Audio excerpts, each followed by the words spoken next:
ಹರಿಭಕುತನಾದವ ಅರಿತು ಪಾಪವ ಮಾಡುವುದಿಲ್ಲ. ಹರಿಭಕುತನಾದವ ಅರಿತು ಪಾಪವ ಮಾಡುವುದಿಲ್ಲ. ಅರಿಯದೆ ಮಾಡಿದರೆ ಹರಿಯು ಎಣಿಸುವುದಿಲ್ಲ. ಶರಣು ಬಂದವನ ರವಿಯ ತನೆಯನನ್ನು ಮರೆಯದೆ ಭಜಿಸೋ, ಮರೆಯದೆ ಭಜಿಸೋ ರಂಗವಿಠಲ ರೇಯ. ಶ್ರೀ ಗುರುಭ್ಯೋ ನಮಃ. ಹರಿ ಓಂ. ಜನ್ಮಾದ್ಯಸ್ಯ ಯತೋನ್ವಯಾದಿತರತಶ್ಚಾರ್ಥೇಷ್ವಭಿಜ್ಞಸ್ವರಾಟ್ ತೇನೇ ಬ್ರಹ್ಮ ಹೃದಯ ಆದಿ ಕವಯೇ ಮುಹ್ಯಂತಿ ಯಂ ಸೂರಯಃ. ತೇಜೋ ವಾರಿ ಮೃದಾಂ ಯಥಾ ವಿನಿಮಯೋ ಯತ್ರ ತ್ರಿಸರ್ಗೋ ಮೃಷಾ. ಧಾಮ್ನಾ ಸ್ವೇನ ಸದಾ ನಿರಸ್ತಕುಹಕಂ ಸತ್ಯಂ ಪರಂ ಧೀಮಹಿ. ಬ್ರಹ್ಮಾಂತ ಗುರವಃ ಸಾಕ್ಷಾತ್ ಇಷ್ಟಂ ದೈವಂ ಶ್ರಿಯಃ ಪತಿಃ. ಆಚಾರ್ಯಾಃ ಶ್ರೀಮದಾಚಾರ್ಯಾಃ ಸಂತು ಮೇ ಜನ್ಮ ಜನ್ಮನಿ. ಶಾರದಾ ಭವವಾರಾಶೇಃ ಪಾರದಾ ವರದಾ ಸತಾಂ. ನೀರದಾ ಬಹರೇರ್ಜ್ಞಾನ ಸಾರದಾ ಪಾತು ಸರ್ವದಾ. ತಪೋ ವಿದ್ಯಾ ವಿರಕ್ತ್ಯಾದಿ ಸದ್ಗುಣೌಘಾಕರಾನಹಂ. ವಾದಿರಾಜ ಗುರೂನ್ ವಂದೇ ಹಯಗ್ರೀವ ಪದಾಶ್ರಯಾನ್. ಪೂಜ್ಯಾಯ ರಾಘವೇಂದ್ರಾಯ ಸತ್ಯಧರ್ಮರತಾಯ ಚ ಭಜತಾಂ ಕಲ್ಪವೃಕ್ಷಾಯ ನಮತಾಂ ಕಾಮಧೇನವೇ. ತಪಸ್ವಾಧ್ಯಾಯ ಶುಶ್ರೂಷಾ ಕೃಷ್ಣಪೂಜಾರತಂ ಮುನಿಂ. ವಿಶ್ವೇಶಮಿಷ್ಟದಂ ವಂದೇ ಪರಿವ್ರಾಟ್ ಚಕ್ರವರ್ತಿನಂ. ಸ್ವಸ್ತ್ಯಸ್ತು ಸತಾಂ ಅಶೇಷ ಸನ್ಮಂಗಳಾನಿ ಭವಂತು. ಪರಮ ಪವಿತ್ರವಾದ ಚಾತುರ್ಮಾಸ್ಯ ಕಾಲದಲ್ಲಿ ಭಾಗವತ ಶ್ರವಣವನ್ನ ಅತಿಶಯವಾಗಿ ಕೊಂಡಾಡಿದ್ದಾರೆ. ಯಾರು ಭಾಗವತವನ್ನ ಶ್ರದ್ಧಾಭಕ್ತಿಗಳಿಂದ ಈ ಚಾತುರ್ಮಾಸ್ಯ ಕಾಲದಲ್ಲಿ ಕೇಳುತ್ತಾರೋ ಅವರನ್ನ ಭಾಗವತೋತ್ತಮರು ಅಂತ ಪ್ರಶಂಸೆ ಮಾಡಿದ್ದಾರೆ. ಅದರಲ್ಲಿಯೂ ನಮ್ಮ ಶ್ರೀಪಾದರಾಜ ಮಠದ ಉಭಯ ಶ್ರೀಪಾದಂಗಳವರು, ಹಿರಿಯ ಶ್ರೀಪಾದರು ಮತ್ತು ಕಿರಿಯ ಶ್ರೀಪಾದಂಗಳವರನ್ನ ಸಾಷ್ಟಾಂಗ ಪೂರ್ವಕವಾಗಿ ನಮಸ್ಕಾರ ಮಾಡ್ತಾ, ವಿಶೇಷವಾಗಿ ಚಾತುರ್ಮಾಸ್ಯ ಕಾಲದಲ್ಲಿ ಭಾಗವತ ಸಪ್ತಾಹ ಸಪ್ತಾಹ ಅಂತ ಸಪ್ತ ಸಪ್ತಾಹವನ್ನ ಏರ್ಪಡಿಸಿದ್ದಾರೆ. ವಿಶೇಷವಾಗಿ 7 ಜನ ವಿದ್ವಾಂಸರಿಂದ 7 ದಿನಗಳ ಕಾಲ ಭಾಗವತದ ಚಿಂತನೆ ನಡೀತಾ ಇದೆ. ವಾದಿರಾಜರು ಒಂದು ಪದ್ಯದಲ್ಲಿ ಹೇಳುತ್ತಾರೆ, ಹಾಳು ಹರಟೆ ಯಾಡಿ ಮನವ ಗೀಳು ಮಾಡಿಕೊಳ್ಳಬೇಡಿ. 7 ದಿನದ ಕಥೆಯೇ ಕೇಳಿ ಏಳಿರೋ ವೈಕುಂಠಕ್ಕೆ ಹರಿಯ ನೆನೆಯಿರೋ, ನಮ್ಮ ಹರಿಯ ನೆನೆಯಿರೋ. ವ್ಯರ್ಥವಾದ ಮಾತುಗಳಿಂದ ಜೀವನವನ್ನ ಹಾಳು ಮಾಡಿಕೊಳ್ಳಬೇಡಿ. 7 ದಿನದ ಕಥೆಯನ್ನ ಕೇಳಿ ವೈಕುಂಠಕ್ಕೆ ಎದ್ದೇಳಿ ಅಂತ ಘೋಷಣೆ ಮಾಡಿದ್ದಾರೆ ವಾದಿರಾಜ ಗುರು ಸಾರ್ವಭೌಮರು. ಅಂತಹ ಶ್ರೇಷ್ಠವಾದ ಶ್ರೀಮದ್ ಭಾಗವತವನ್ನ ಗುರುಗಳ ಸಾನ್ನಿಧ್ಯದಲ್ಲಿ ಸಮರ್ಪಣೆ ಮಾಡುವಂತಹ ಯೋಗ ನನ್ನಂತಹ ಪಾಮರನಿಗೂ ದೊರಕಿದ್ದು ಇದೊಂದು ಭಾಗ್ಯೋದಯ ಅಂತಾನೆ ಭಾವಿಸ್ತಾ, ವಿಶೇಷವಾಗಿ ನಮಗೆ ವಿದ್ಯೆಯನ್ನು ಕೊಟ್ಟಿರುವಂತಹ ವಿಶ್ವೇಶತೀರ್ಥ ಗುರುಗಳನ್ನು ನಮಸ್ಕಾರ ಪೂರ್ವಕವಾಗಿ ನಾನು ಸ್ಮರಿಸಿಕೊಳ್ತಾ, ಭಾಗವತದ ಚಿಂತನೆಯಲ್ಲಿ ಅವರೇನು ನಮಗೆ ಉಪದೇಶ ಮಾಡಿದ್ದಾರೆ ಗುರುಗಳು, ಅದನ್ನ ಸಜ್ಜನರ ಮುಂದೆ ಒಪ್ಪಿಸುವ ಪ್ರಯತ್ನ ಮಾಡ್ತಾ ಇದ್ದೇನೆ. ಭಾಗವತ ಶ್ರೀಮದ್ ಭಾಗವತಿ ವಾರ್ತಾ ಸುರಾಣಾಮಪಿ ದುರ್ಲಭ ಅಂತ ಹೇಳಿದ್ದಾರೆ. ಭಾಗವತದ ವಾರ್ತೆ ದೇವತೆಗಳಿಗೂ ಕೂಡ ತುಂಬಾ ದುರ್ಲಭವಾದದ್ದು.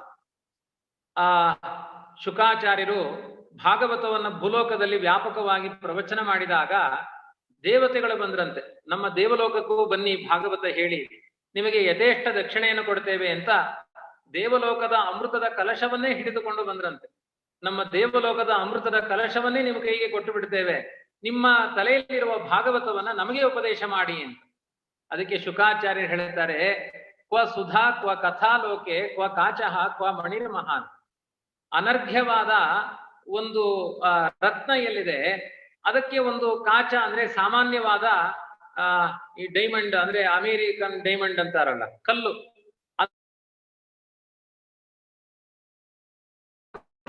ಸಾಮ್ಯವನ್ನು ಹೇಳಲಿಕ್ಕೆ ಆಗೋದೇ ಇಲ್ಲ. ಆತರ ನಿಮ್ಮ ದೇವಲೋಕದ ಅಮೃತ ನಮ್ಮ ಭಾಗವತಾಮೃತದ ಮುಂದೆ ಅದು ಕಾಚ ಅಂದ್ರೆ ಒಂದು ಮಣಿ, ಕಾಚ ಅಂದ್ರೆ ಒಂದು ಕಲ್ಲಿನ ಮಣಿ, ಅದಕ್ಕೆ ಸಮಾನ ಆಗಿ ಹೋಗುತ್ತೆ. ತೆಗೆದುಕೊಂಡು ಹೋಗಿ ನಾನು ಭಾಗವತವನ್ನು ಕೊಡೋದಿಲ್ಲ ಅಂತ ಅದಕ್ಕೆ ಸುರಾಣಾಮಪಿ ದುರ್ಲಭ, ದೇವತೆಗಳಿಗೂ ಅಷ್ಟು ಸುಲಭವಾಗಿ ಅಂದ್ರೆ ವ್ಯಾಪಾರಕ್ಕಿಟ್ಟಿರುವಂತಹ ವಸ್ತು ಭಾಗವತವಲ್ಲ. ಅದನ್ನೇ ವಾದಿರಾಜರು ಹೇಳ್ತಾರೆ, ನಹಿ ಧರ್ಮೋ ವಣಿಗ್ವೀಥ್ಯಾಂ ಲಶುನೈ ಸಹಜೃಂಭತೆ. ಈರುಳ್ಳಿ ಬೆಳ್ಳುಳ್ಳಿ ಒಟ್ಟಿಗೆ ಮಾರಾಟಕ್ಕಿಟ್ಟಿಲ್ಲ ನಮ್ಮ ಭಾಗವತವನ್ನ. ಯಾರಿಗೆ ಅರ್ಹತೆ ಇದೆ, ಯಾರಿಗೆ ಯೋಗ್ಯತೆ ಇದೆ, ಕೇಳೋರ್ಗೂ ಇರಬೇಕು, ಕೇಳೋರ್ಗೂ ಇರಬೇಕು, ಅಂಥವರಿಗೆ ಮಾತ್ರ ಭಾಗವತ ಪುಣ್ಯೇನೈವತು ಲಭ್ಯತೆ. ಭಾಗವತವನ್ನ ಕೇಳಿಕೊಳ್ತೇವೆ, ನಮ್ಮ ಮನೆಯಲ್ಲಿ ನಮ್ಮ ಮನಸ್ಸಿಗೆ ಭಾಗವತದ ಚಿಂತನೆ ಸಾಗುತ್ತಾ ಇದೆ ಅಂದ್ರೆ ತುಂಬಾ ಸುಕೃತ ಇರಬೇಕಂತೆ. ಜಗತ್ತಿನ ವಿಚಾರಗಳನ್ನ ಮನಸ್ಸಿನಲ್ಲಿ ತುಂಬಿಕೊಳ್ಳಿಕ್ಕೆ ಯಾವ ಪುಣ್ಯ ಬೇಕಾಗಿಲ್ಲ, ಅದಕ್ಕೆ ಪ್ರಾರಬ್ಧ ಅಷ್ಟೇ. ಪ್ರಾರಬ್ಧ ಇದ್ರೆ ಜಗತ್ತಿನ ವಿಚಾರಗಳೆಲ್ಲ ತನ್ನಿಂದ ತಾನೇ ಮನಸ್ಸಿನಲ್ಲಿ ಪುಟಿದೆ ಹೇಳ್ತಾ ಇರುತ್ತೆ. ಆದರೆ ಯಾವುದೇ ಪುಣ್ಯದ ಸಂಯೋಗವೇ ಇಲ್ಲದೆ ಭಾಗವತ ಅನ್ನುವ ಶಬ್ದವೇ ಕಿವಿಯಲ್ಲಿ ಬೀಳಲಿಕ್ಕೆ ಸಾಧ್ಯ ಇಲ್ಲ ಅಂತ ಅಷ್ಟು ಅತಿಶಯವಾದ ಮಹಿಮೆಯನ್ನ ಶ್ರೀಮದ್ ಭಾಗವತಕ್ಕೆ ಹೇಳಿದ್ದಾರೆ. ಅದರಲ್ಲಿಯೂ ಕೂಡ ಪಾಪಗಳ ವಿರುದ್ಧ ಸಮರ ಮಾಡುವ ಸಾಮರ್ಥ್ಯ ಇರುವಂತಹ ಗ್ರಂಥ ಶ್ರೀಮದ್ ಭಾಗವತಕ್ಕೆ. ರೇರೆ ಘರ್ಜತಿ ಘರ್ಜತಿ ಅಂತ ಹೇಳಿದ್ದಾರೆ. ಎಲ್ಲ ಒಂದು ಸಿಂಹತ್ರಸ್ತ ಮೃಗಾಯಿವ ಅಂತ. ಅರಣ್ಯದಲ್ಲಿ ಒಂದು ಸಿಂಹ ಘರ್ಜನೆ ಮಾಡಿದಾಗ ಸಹಜವಾಗಿ ಅಲ್ಲಿರುವಂತಹ ಎಲ್ಲಾ ಪ್ರಾಣಿಗಳು ಪಕ್ಷಿಗಳು ಹಾರಿ ಹೋಗುತ್ತೆ ಭಯದಿಂದ. ಹಾಗೆ ಯಾರು ಶ್ರೀಮದ್ ಭಾಗವತ ಅನ್ನುವ ಚಿಂತನೆಯನ್ನ ಮನೆಯಲ್ಲಿ ನಡೆಸ್ತಾರೋ ಅವರ ಅನಾದಿ ಕಾಲದ ಎಲ್ಲಾ ಪಾಪಗಳು ಕೂಡ ಧೂಳಿಪಟವಾಗುತ್ತೆ. ಆ ಸಿಂಹದ ಘರ್ಜನೆಯಿಂದ ಪ್ರಾಣಿಗಳೆಲ್ಲ ಹಾರಿ ಹೋಗುವ ಹಾಗೆ ಆ ಏನೆಲ್ಲ ಪಾಪಗಳಿದ್ದಾವೆ, ಅನಾದಿ ಕಾಲದ ಪಾಪಗಳಿದ್ದಾವೆ, ಅದನ್ನೆಲ್ಲ ಕೊಚ್ಚಿ ಹಾಕುವಂತಹ ಸಾಮರ್ಥ್ಯ ಶ್ರೀಮದ್ ಭಾಗವತಕ್ಕಿದೆ. ವಿಶೇಷವಾಗಿ ಸೂತ ಪುರಾಣಿಕರು ಶೌನಕಾದಿಗಳಿಗೆ ಇಂತಹ ಭಾಗವತವನ್ನ ಹೇಳಿದ್ದಾರೆ. ಈ ಭಾಗವತವನ್ನ ಶುಕಾಚಾರ್ಯರು ಸೂತ ಪುರಾಣಿಕರಿಗೆ ಪರೀಕ್ಷಿತ ರಾಜನಿಗೆ ಉಪದೇಶ ಮಾಡಿದ್ದಾರೆ. ಪರೀಕ್ಷಿತ ರಾಜ ಮೋಕ್ಷಕ್ಕೆ ಹೋಗ್ತಾನೆ. ಆ ಸೂತ ಪುರಾಣಿಕರು ಶುಕಾಚಾರ್ಯರಿಂದ ಭಾಗವತವನ್ನ ಕೇಳಿಸಿಕೊಂಡಿದ್ದಾರೆ. ಅದನ್ನ ನೈಮಿಷಾರಣ್ಯ ವಾಸಿಗಳಾಗಿರುವಂತಹ ಶೌನಕಾದಿಗಳಿಗೆ ಉಪದೇಶವನ್ನ ಮಾಡುತ್ತಾರೆ. ಇಂಥ ಒಂದು ಶ್ರೇಷ್ಠವಾದ ಭಾಗವತದ ಚಿಂತನೆಯನ್ನ ಮಿತವಾದ ಕಾಲದಲ್ಲಿ, ಅಮಿತವಾದ ವಿಚಾರವಿದೆ, ಮಿತವಾದ ಕಾಲದಲ್ಲಿ ಚಿಂತನೆ ಮಾಡಲಿಕ್ಕೆ ಪ್ರಯತ್ನ ಮಾಡೋಣ. ಆರಂಭದ ಮಂಗಳ ಪದ್ಯವೇ ಹೇಳ್ತಾ ಇದೆ, ಜನ್ಮಾದ್ಯಸ್ಯ ಯತಃ ಅಂತ. ಅಂದ್ರೆ ದೇವರನ್ನ ಸತ್ಯಂ ಪರಂ ಧೀಮಹಿ ಅಂತ ಮಂಗಳದ ಕೊನೆಯ ಮಾತು. ಅಂದ್ರೆ ಸತ್ಯನಾಮಕನಾದ ಸರ್ವೋತ್ತಮನಾದ ಪರಮಾತ್ಮನನ್ನ ನಾವು ಧ್ಯಾನ ಮಾಡೋಣ. ಅವನು ಯಾರು ಅಂತ ಕೇಳಿದ್ರೆ ಅದಕ್ಕೆ ಹೇಳಿದ್ರು ಜನ್ಮಾದ್ಯಸ್ಯ ಯತಃ. ಜಗತ್ತಿನ ಸೃಷ್ಟಿ ಸ್ಥಿತಿ ಲಯ ಸಂಹಾರ ನಿಯಮನ ಅಜ್ಞಾನ ಜ್ಞಾನ ಬಂಧ ಮೋಕ್ಷ ಇವುಗಳಿಗೆಲ್ಲ ಯಾರು ಕಾರಣನಾಗಿದ್ದಾನೋ ಅವನನ್ನ ಧ್ಯಾನ ಮಾಡೋಣ. ಅವನಿಗೆ ಇನ್ನ ಉಳಿದ ವಿಶೇಷಣಗಳೆಲ್ಲ. ಜಗತ್ತಿನ ಸೃಷ್ಟಿಯಾದಿ ವ್ಯಾಪಾರವನ್ನು ಮಾಡುವ ದೇವರನ್ನ ನಾವು ಧ್ಯಾನ ಮಾಡೋಣ. ಅದರ ಜೊತೆಗೆ ಏನೆಲ್ಲ ಮಾಡ್ತಾನೆ ಅಂತ ಹೇಳಿದ್ದಾರೆ. ಇಂಥ ಪರಮಾತ್ಮನನ್ನ ಯುಕ್ತಿಯಿಂದ ತಿಳಿದುಕೊಳ್ಳಬೇಕು. ಜನ್ಮಾದ್ಯಸ್ಯತಃ ಅನ್ವಯಾತ್ ತತ್ವ ಸಮನ್ವಯಾತು ಅಂತ ಹೇಳಿದ್ದಾರೆ. ಅಂದ್ರೆ ಸಮಸ್ತ ವೇದ ವಾಂಗ್ಮಯ ಪ್ರಪಂಚ ಆ ಸರ್ವೋತ್ತಮನಾದ ಪರಮಾತ್ಮನನ್ನೇ ಕೊಂಡಾಡುತ್ತಾ ಇದೆ. ಇಂದ್ರ ರುದ್ರ ಚಂದ್ರ ಶಿವ ಈ ನಾಮಗಳಿಗೆ ತಲೆ ಕೆಡಿಸಿಕೊಳ್ಳಬಾರದು ಅಂತ ನಮ್ಮ ಶ್ರೀಮದಾನಂದ ತೀರ್ಥ ಭಗವತ್ಪಾದಾಚಾರ್ಯರು ಹೇಳಿಕೊಟ್ಟಿದ್ದಾರೆ. ನಹಿ ನಾಮ್ನಿ ವಿಪ್ರತಿಪತ್ತಿ ಅಂತ. ಹೆಸರಿಗೆ ತಲೆ ಕೆಡಿಸಿಕೊಳ್ಳಬೇಡಿ. ಯಾರಲ್ಲಿ ಸೃಷ್ಟಿಯಾದಿ ಅಷ್ಟಕರ್ತೃತ್ವ ಲಕ್ಷಣ ಇದೆ ಅವನನ್ನ ಧ್ಯಾನ ಮಾಡಿ. ಅವನನ್ನ ನೀವು ಶಿವ ಅಂತ ಬೇಕಾದ್ರೂ ಹೇಳಿ, ಇಂದ್ರ ಅಂತ ಬೇಕಾದ್ರೂ ಹೇಳಿ, ಆ ಸೃಷ್ಟಿಯಾದಿ ಅಷ್ಟಕರ್ತೃತ್ವ ಲಕ್ಷಣ ಇರುವಂಥವನು ಯಾವ ನಾಮದಿಂದ ಕರೆದ್ರೂ ಅದು ದೇವರೇ ಆಗಿರ್ತಾನೆ ಹೊರತು ಇತರ ದೇವತೆಗಳಲ್ಲಿ ಸೃಷ್ಟಿಯಾದಿ ಅಷ್ಟಕರ್ತೃತ್ವ ಅನ್ನುವ ಅಸಾಧಾರಣವಾದ ಗುಣ ಇಲ್ಲ. ಹಾಗಾಗಿ ಅಂಥ ಪರಮಾತ್ಮನನ್ನ ಧ್ಯಾನ ಮಾಡಿ. ಆ ಪರಮಾತ್ಮ ಅರ್ಥೇಶು ಅಭಿಜ್ಞ, ಎಲ್ಲಾ ಜಗತ್ತಿನ ಪದಾರ್ಥಗಳನ್ನ ಯಥಾರ್ಥವಾಗಿ ಬಲ್ಲವನು ಅವನೊಬ್ಬನೇ. ಅವನಿಗೆ ತಪ್ಪು ತಿಳುವಳಿಕೆ ಅನ್ನುವ ಅಂಶವೇ ಇಲ್ಲ. ಪ್ರತಿಯೊಬ್ಬ ಚೇತನರಿಗೂ ರುದ್ರದೇವರಿಂದ ಆರಂಭ ಮಾಡಿ ತೃಣಜೀವರ ತನಕ ಸ್ವಲ್ಪ ಡಿಸ್ಟರ್ಬ್ ಆಗ್ತಾರೆ, ತಪ್ಪು ತಿಳ್ಕೊಳ್ತಾರೆ. ಕೃಷ್ಣ ನನಗೆ ವಿರೋಧ ಮಾಡ್ತಾನೆ ಅಂತ ರುದ್ರದೇವರು 16 ಬಾರಿ ತಿಳಿದುಕೊಂಡಿದ್ದಾರೆ. ಆದರೆ ಪರಮಾತ್ಮ ಯಾವ ಚೇತನರ ಬಗ್ಗೆ ವಿರೋಧವನ್ನೂ ಮಾಡೋದಿಲ್ಲ, ಅವರನ್ನ ತಪ್ಪು ಎಣಿಸುವುದಿಲ್ಲ. ಎಲ್ಲಾ ಪದಾರ್ಥಗಳ ಅರ್ಹತೆಗಳು ಏನು ಅನ್ನುವುದನ್ನ ಚೆನ್ನಾಗಿ ಬಲ್ಲವನು ಸರ್ವೋತ್ತಮನಾದ ಪರಮಾತ್ಮ ಒಬ್ಬನೇ ಆಗಿದ್ದಾನೆ. ಅರ್ಥೇಶು ಅಭಿಜ್ಞ ಸ್ವರಾಟ್. ಇಷ್ಟೊಂದು ಸಾಮರ್ಥ್ಯ ಅವನಲ್ಲಿ ಹೇಗೆ ಬಂದಿದೆ ಅಂದ್ರೆ, ಬಹುತೇಕ ಚೇತನ ಅನ್ನುವ ಗುಂಪಿನಲ್ಲಿ ಇಲ್ಲದೇ ಇರುವಂತಹ, ಅಂದ್ರೆ ಯಾವ ಚೇತನರಲ್ಲೂ ಇಲ್ಲದೇ ಇರುವಂತಹ ಅಸಾಧಾರಣವಾದ ಗುಣ ಒಂದು ಸ್ವಾತಂತ್ರ್ಯ. ಆ ಸ್ವಾತಂತ್ರ್ಯ ಅನ್ನುವ ಶಬ್ದಕ್ಕೆ ಅರ್ಹನಾದವನು ಪರಮಾತ್ಮ ಮಾತ್ರ. ಸ್ವತಂತ್ರ ಅಂತ ಕರೆದ್ರೆ ಅದು ದೇವರೇ ಆಗ್ತಾನೆ ಹೊರತು ಯಾವ ಲಕ್ಷ್ಮೀ ಬ್ರಹ್ಮ ರುದ್ರ ಶಿವ ಯಾರು ಕೂಡ ಸ್ವತಂತ್ರರಾಗಲಿಕ್ಕೆ ಸಾಧ್ಯ ಇಲ್ಲ. ಪ್ರತಿಯೊಬ್ಬರೂ ಅಸ್ವತಂತ್ರರಾಗಿದ್ದಾರೆ. ಸ್ವತಂತ್ರನಾದವನು ಪರಮಾತ್ಮ ಒಬ್ಬನೇ ಆಗಿದ್ದಾನೆ. ಆದ್ರಿಂದಲೇ ಸ್ವರಾಟ್ ತೇನೇ ಬ್ರಹ್ಮ ಹೃದಯ ಆದಿಕವಯೇ. ಆದಿಕವಿ ಅಂದ್ರೆ ಚತುರ್ಮುಖ ಬ್ರಹ್ಮದೇವರು. ಅವರಿಗೆ ಪರಮಾತ್ಮ ಸೃಷ್ಟಿಯ ಆರಂಭದಲ್ಲಿ ಹಯಗ್ರೀವ ರೂಪದಿಂದ ಉಪದೇಶ ಮಾಡಿದ್ದಾನೆ, ಪುರುಷನಾಮಕನಾಗಿ ಉಪದೇಶ ಮಾಡಿದ್ದಾನೆ, ಪದ್ಮನಾಭ ರೂಪದಿಂದ ಉಪದೇಶ ಮಾಡಿದ್ದಾನೆ. ಜಗತ್ತಿನ ಸೃಷ್ಟಿಗೆ ಬೇಕಾದ ಎಲ್ಲಾ ವಿಚಾರಗಳನ್ನು ಆ ಬ್ರಹ್ಮದೇವರಿಗೆ ತಿಳಿಸಿ ತನ್ನ ಅತಿಶಯವಾದ ಮಹಿಮೆಯನ್ನು ಉಪದೇಶ ಮಾಡಿದ್ದಾನೆ. ಅವರ ಮೂಲಕ ಜಗತ್ತಿಗೆ ನೀಡಿದ್ದಾನೆ ಅಂತ ಅರ್ಥ. ಬ್ರಹ್ಮದೇವರಿಗೆ ಉಪದೇಶ ಮಾಡುವ ಮೂಲಕ ಚತುರಃ ಚತುರಾನನಃ ಅಂತ ಬಹಳ ಜಾಣ ಚತುರ್ಮುಖದ ಬ್ರಹ್ಮದೇವರು ಚತುರಾನನ ಅಂಥವರಿಗೆ ಸಮಸ್ತ ವೇದ ವಾಂಗ್ಮಯ ಪ್ರಪಂಚವನ್ನ ದಾನ ಮಾಡಿ ಇದನ್ನ ಸಮಾಜಕ್ಕೆ ನೀಡಿ ಅಂತ ಭಗವಂತ ಉಪದೇಶ ಮಾಡಿದ್ದಾನೆ. ಅದು ಯಾಕೆ? ಜಗತ್ತಿನ ಉದ್ಧಾರಕ್ಕೋಸ್ಕರ. ಅನೇಕ ವಿಚಾರಗಳಿದ್ದಾವೆ, ಅದನ್ನ ಕಿವಿಯಿಂದ ಕೇಳಿಸಿಕೊಂಡ್ರೆ ತಲೆಯಿಂದ ಕೆಲಸ ಮಾಡಿ ಹೊಟ್ಟೆ ತುಂಬಿಸಿಕೊಳ್ತೇವೆ. ಇದು ಹಾಗಲ್ಲ. ಕಿವಿಯಿಂದ ಕೇಳಿಸಿಕೊಂಡು ಆತ್ಮನನ್ನ ಶುದ್ಧಿ ಮಾಡಿಕೊಂಡು ಮೋಕ್ಷವೆಂಬ ಪುರುಷಾರ್ಥವನ್ನ ಪಡೆಯಲಿಕ್ಕೆ ಕಾರಣೀಭೂತವಾದ ಸಂದೇಶಗಳನ್ನ ಬ್ರಹ್ಮದೇವರನ್ನ ನಿಮಿತ್ತ ಮಾಡಿಕೊಂಡು ಪರಮಾತ್ಮ ಉಪದೇಶ ಮಾಡಿದ್ದಾನೆ. ಮುಖ್ಯಂತಿ ಯಂ ಸೂರಯ. ಎಷ್ಟೆಲ್ಲ ಭಗವಂತನ ವಿಚಾರಗಳಿದ್ರೂ ಕೂಡ ತಪ್ಪು ತಿಳುವಳಿಕೆ ಎನ್ನುವುದು ಸಮಾಜದಿಂದ ದೂರ ಆಗೋದಿಲ್ಲ. ಎಂತೆಂಥ ಜ್ಞಾನಿಗಳು ಕೂಡ ಕೆಲವೊಮ್ಮೆ ಎಡವಿ ಬೀಳ್ತಾರೆ. ದುರ್ಯೋಧನ ಮರಣೋನ್ಮುಖನಾಗಬೇಕಾದ್ರೆ ದೇವರಿಗೆ ಹೇಳಿದನಂತೆ, ನೀನೆಂಥ ಶೂರ, ನೀನೆಂಥ ಜಗದೋದ್ಧಾರ. ಆ ಶಿಖಂಡಿಯನ್ನ ಮುಂದಿಟ್ಟುಕೊಂಡು ಅರ್ಜುನನಿಗೆ ಸಪೋರ್ಟ್ ಮಾಡಿ ಭೀಷ್ಮಾಚಾರ್ಯರ ಹತ್ರನೇ ನೀವು ಸಾಯುದು ಹೇಗೆ ಅಂತ ಉಪಾಯ ತಿಳ್ಕೊಂಡು ಸಂಹಾರ ಮಾಡಿಸಿದ ಹೇಳಿ ನೀನು ಜಗತ್ಸ್ವಾಮಿಯ ಅಂತ ಕೇಳ್ತಾನೆ. ದೇವಲೋಕದಿಂದ ಪುಷ್ಪವೃಷ್ಟಿ ಆಗುತ್ತೆ. ಅದು ದುರ್ಯೋಧನನಿಗೆ ಅಜ್ಞಾನ ಬರಲಿ ಅಂತ. ಇದು ದುರ್ಯೋಧನ ಆಡಿದ ಮಾತು. ಅದರ ಜೊತೆಗೆ ಅನೇಕ ಜ್ಞಾನಿಗಳೇ ಕೆಟ್ಟ ಮಾತುಗಳನ್ನ ಆಡಿದ್ದಾರೆ. ಆ ಭೀಷ್ಮಾಚಾರ್ಯರು ಕೃಷ್ಣನ ಕೈಲಿ ಚಕ್ರ ಹಿಡಿಸ್ತೀನಿ ಅಂತ ಪ್ರತಿಜ್ಞೆ ಮಾಡಿದ್ದಾರೆ. ದ್ರೋಣಾಚಾರ್ಯರು ಕೃಷ್ಣನ ವಿರುದ್ಧವಾದ ಪಕ್ಷದಲ್ಲಿ ನಿಂತು ಯುದ್ಧ ಮಾಡ್ತೇನೆ ಅಂತ ಹೇಳಿದ್ದಾರೆ. ಅರ್ಜುನ ಅಯ್ಯೋ ನನ್ನ ಬಂಡಿ ಹೋಗ ಇವನು ಅಂತ ಯೋಚನೆ ಮಾಡಿದ್ದಾನೆ. ಬಲರಾಮ ಇವನು ಕೃಷ್ಣ ಸ್ಯಮಂತಕ ಮಣಿಯ ಉಪಾಖ್ಯಾನದಲ್ಲಿ ಇವನು ಸುಳ್ಳು ಹೇಳಿದ್ದಾನೆ ಅಂತ ಭಾವಿಸಿಕೊಂಡಿದ್ದಾನೆ.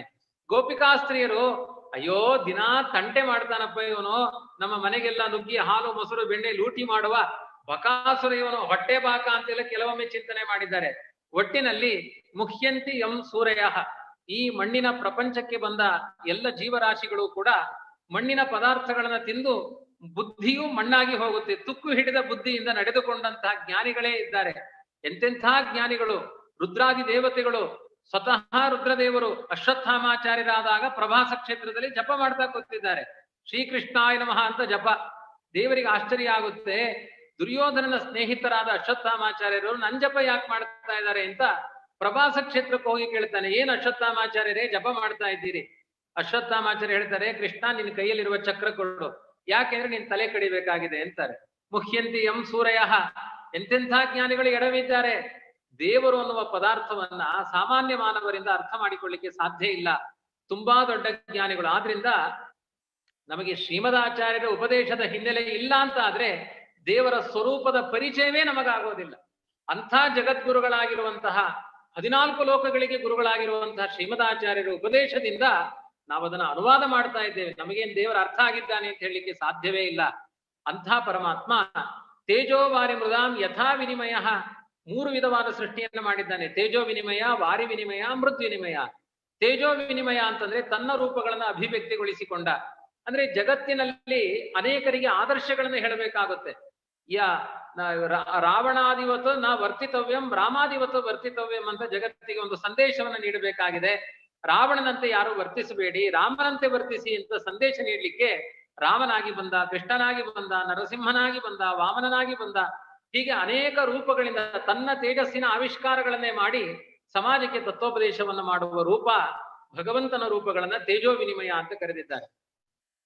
ಮೃದ್ವಿನಿಮಯ ಅಂತ. ಮೃದ್ವಿನಿಮಯ ಅಂತಂದ್ರೆ ಜಡಗಳ ಸೃಷ್ಟಿಯನ್ನ ಮೃದ್ವಿನಿಮಯ ಅಂತ ಕರೆದಿದ್ದಾರೆ. ಮೃತ್ ಅಂದ್ರೆ ಮಣ್ಣು.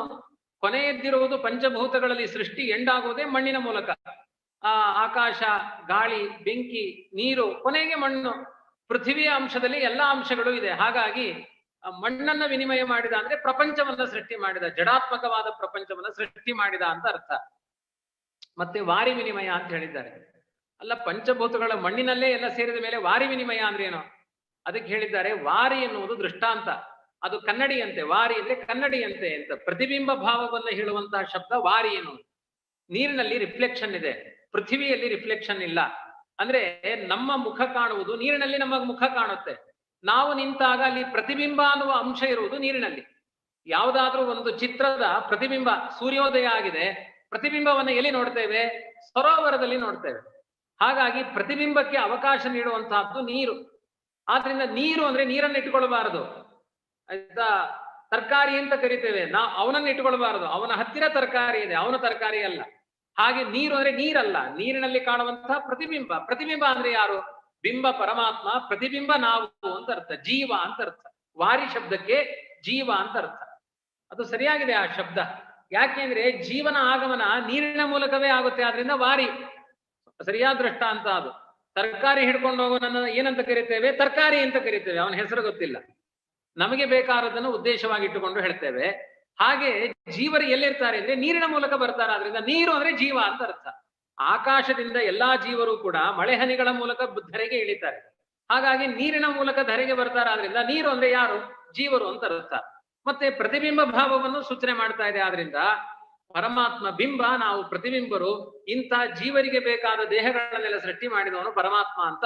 ಒಂದು ಪರಮಾತ್ಮನ ಸೃಷ್ಟಿ, ಒಂದು ಜಡಾತ್ಮಕವಾದ ಜಗತ್ತಿನ ಸೃಷ್ಟಿ, ಇನ್ನೊಂದು ಜೀವಾತ್ಮರ ಸೃಷ್ಟಿ. ಹೀಗೆ ಮೂರು ವಿಧವಾದ ವಿನಿಮಯಗಳನ್ನು ಕೂಡ ಮಾಡಿದವನು ಪರಮಾತ್ಮ. ತೇಜೋವಾರಿ ಮೃಗಾಂ ಯಥಾ ವಿನಿಮಯ ಯತ್ರತ್ರಿ ಸರ್ಗಃ ಮೃಷ. ಈ ಮೂರು ವಿಧವಾದ ಸೃಷ್ಟಿಯಿಂದ ಅವನಿಗೇನೂ ಲಾಭ ಇಲ್ಲ. ಪರಮಾತ್ಮ ಮತ್ಸ್ಯಾವತಾರ ತಾಳಿದ, ವರಾಹಾವತಾರಳಿದ, ಕೂರ್ಮವನಾಗಿ ಆ ಮಂದರ ಪರ್ವತವನ್ನ ಬೆನ್ನಿನಲ್ಲಿ ಹಾಕಿ ತಿಕ್ಕಿಸಿಕೊಂಡ.